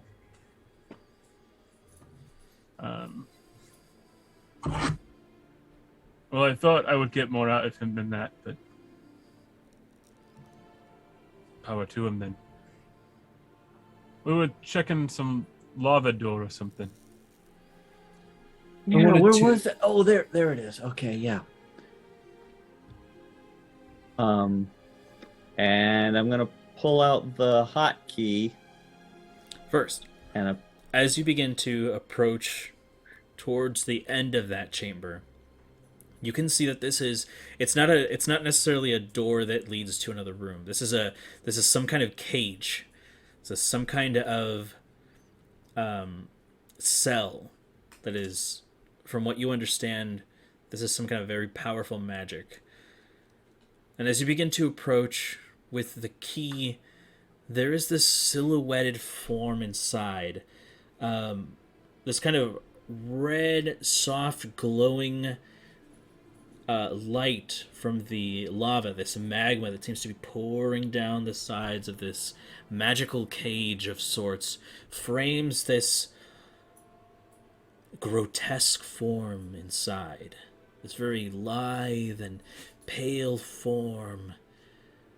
You can see this very elongated head with this white, long tail with a spike at the end and these almost like insectoid-like wings.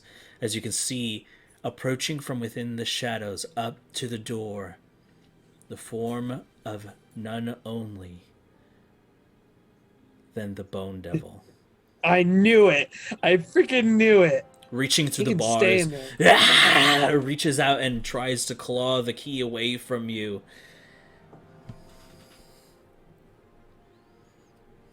I'm just gonna stick that key back in and just sort of look at my friends here.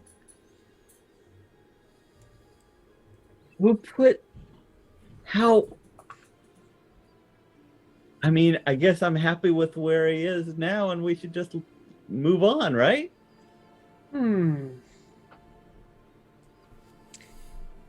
Perhaps.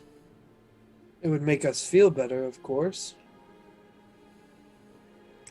Then we'd have to listen to him whine all day because he's right underneath us. Yeah, but for some reason we keep killing him and he keeps coming back, so maybe this is a good spot for him. Do you recall last time we saw him? We had a plan. We did? Or he did? We did. What was the plan? Turn him to stone so that he can't return to the hills. I do remember this plan. We have a way to turn him to stone. I Rondon, do. where's your basilisk? Has it hatched yet? I need to go to the other room. Check on it real quick. Yeah, just check on him here. It's fine. I think I left my pack in the other room.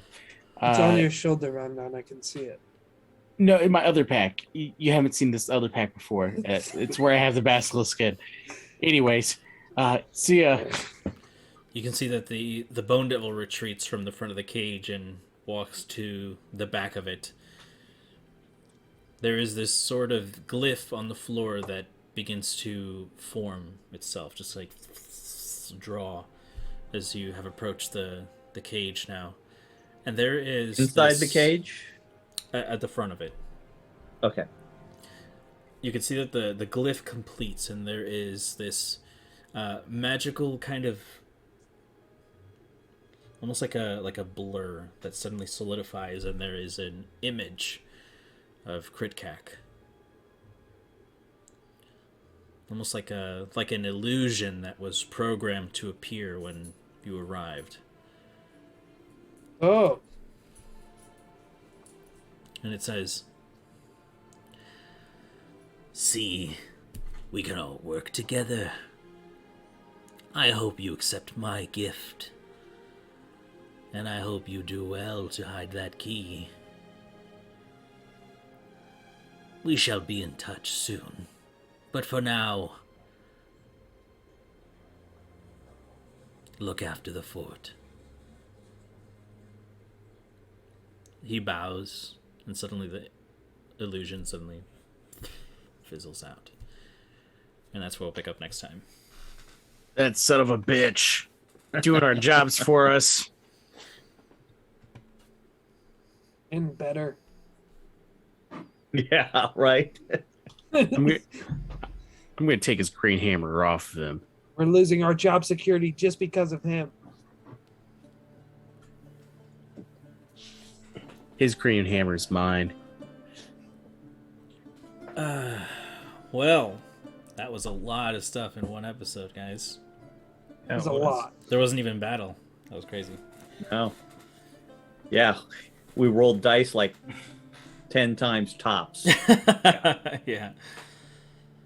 But yeah, we shall see where that leaves us in 2 weeks' time. To find out what happens next. You guys have the fort to yourselves. Countless paths to explore and a strange prismatic door inside of a room with a floating glass orb.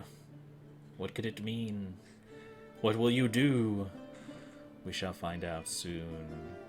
Thank you to all of those who are still here, those of you who stop by, and those of you who watch our stuff after the fact. We appreciate all of you. Thank you so much for joining us. We shall be back in 2 weeks' time, and in the meantime... Dance. Pants. Is that what you said? Dance. Dance. Oh, hell yeah. Dance. Anyways, if you like the artwork that you see in the corner, that was done by Donnie Durdunkleton. You can find him on Twitter at Donnie Durdunk. If you also, as well, if you type in the chat, command artist, you can see all the artists that contributed, like Miley Taniguchi and Stephanie Brown with Offbeat Worlds, and Miley, respectfully, Tanny Maichi, both on Instagram. If you like them, give them a follow. If you like them a lot, support them and get commissions. So as well, music during our intro and during our break was done by Aiden Chan. It's an original piece just for us. Check him out on YouTube. I think he's at Dungeon Maestro, if I remember correctly, or you can just look up Aiden Chan on YouTube and check out what other stuff that they have done. It's amazing. Check it out.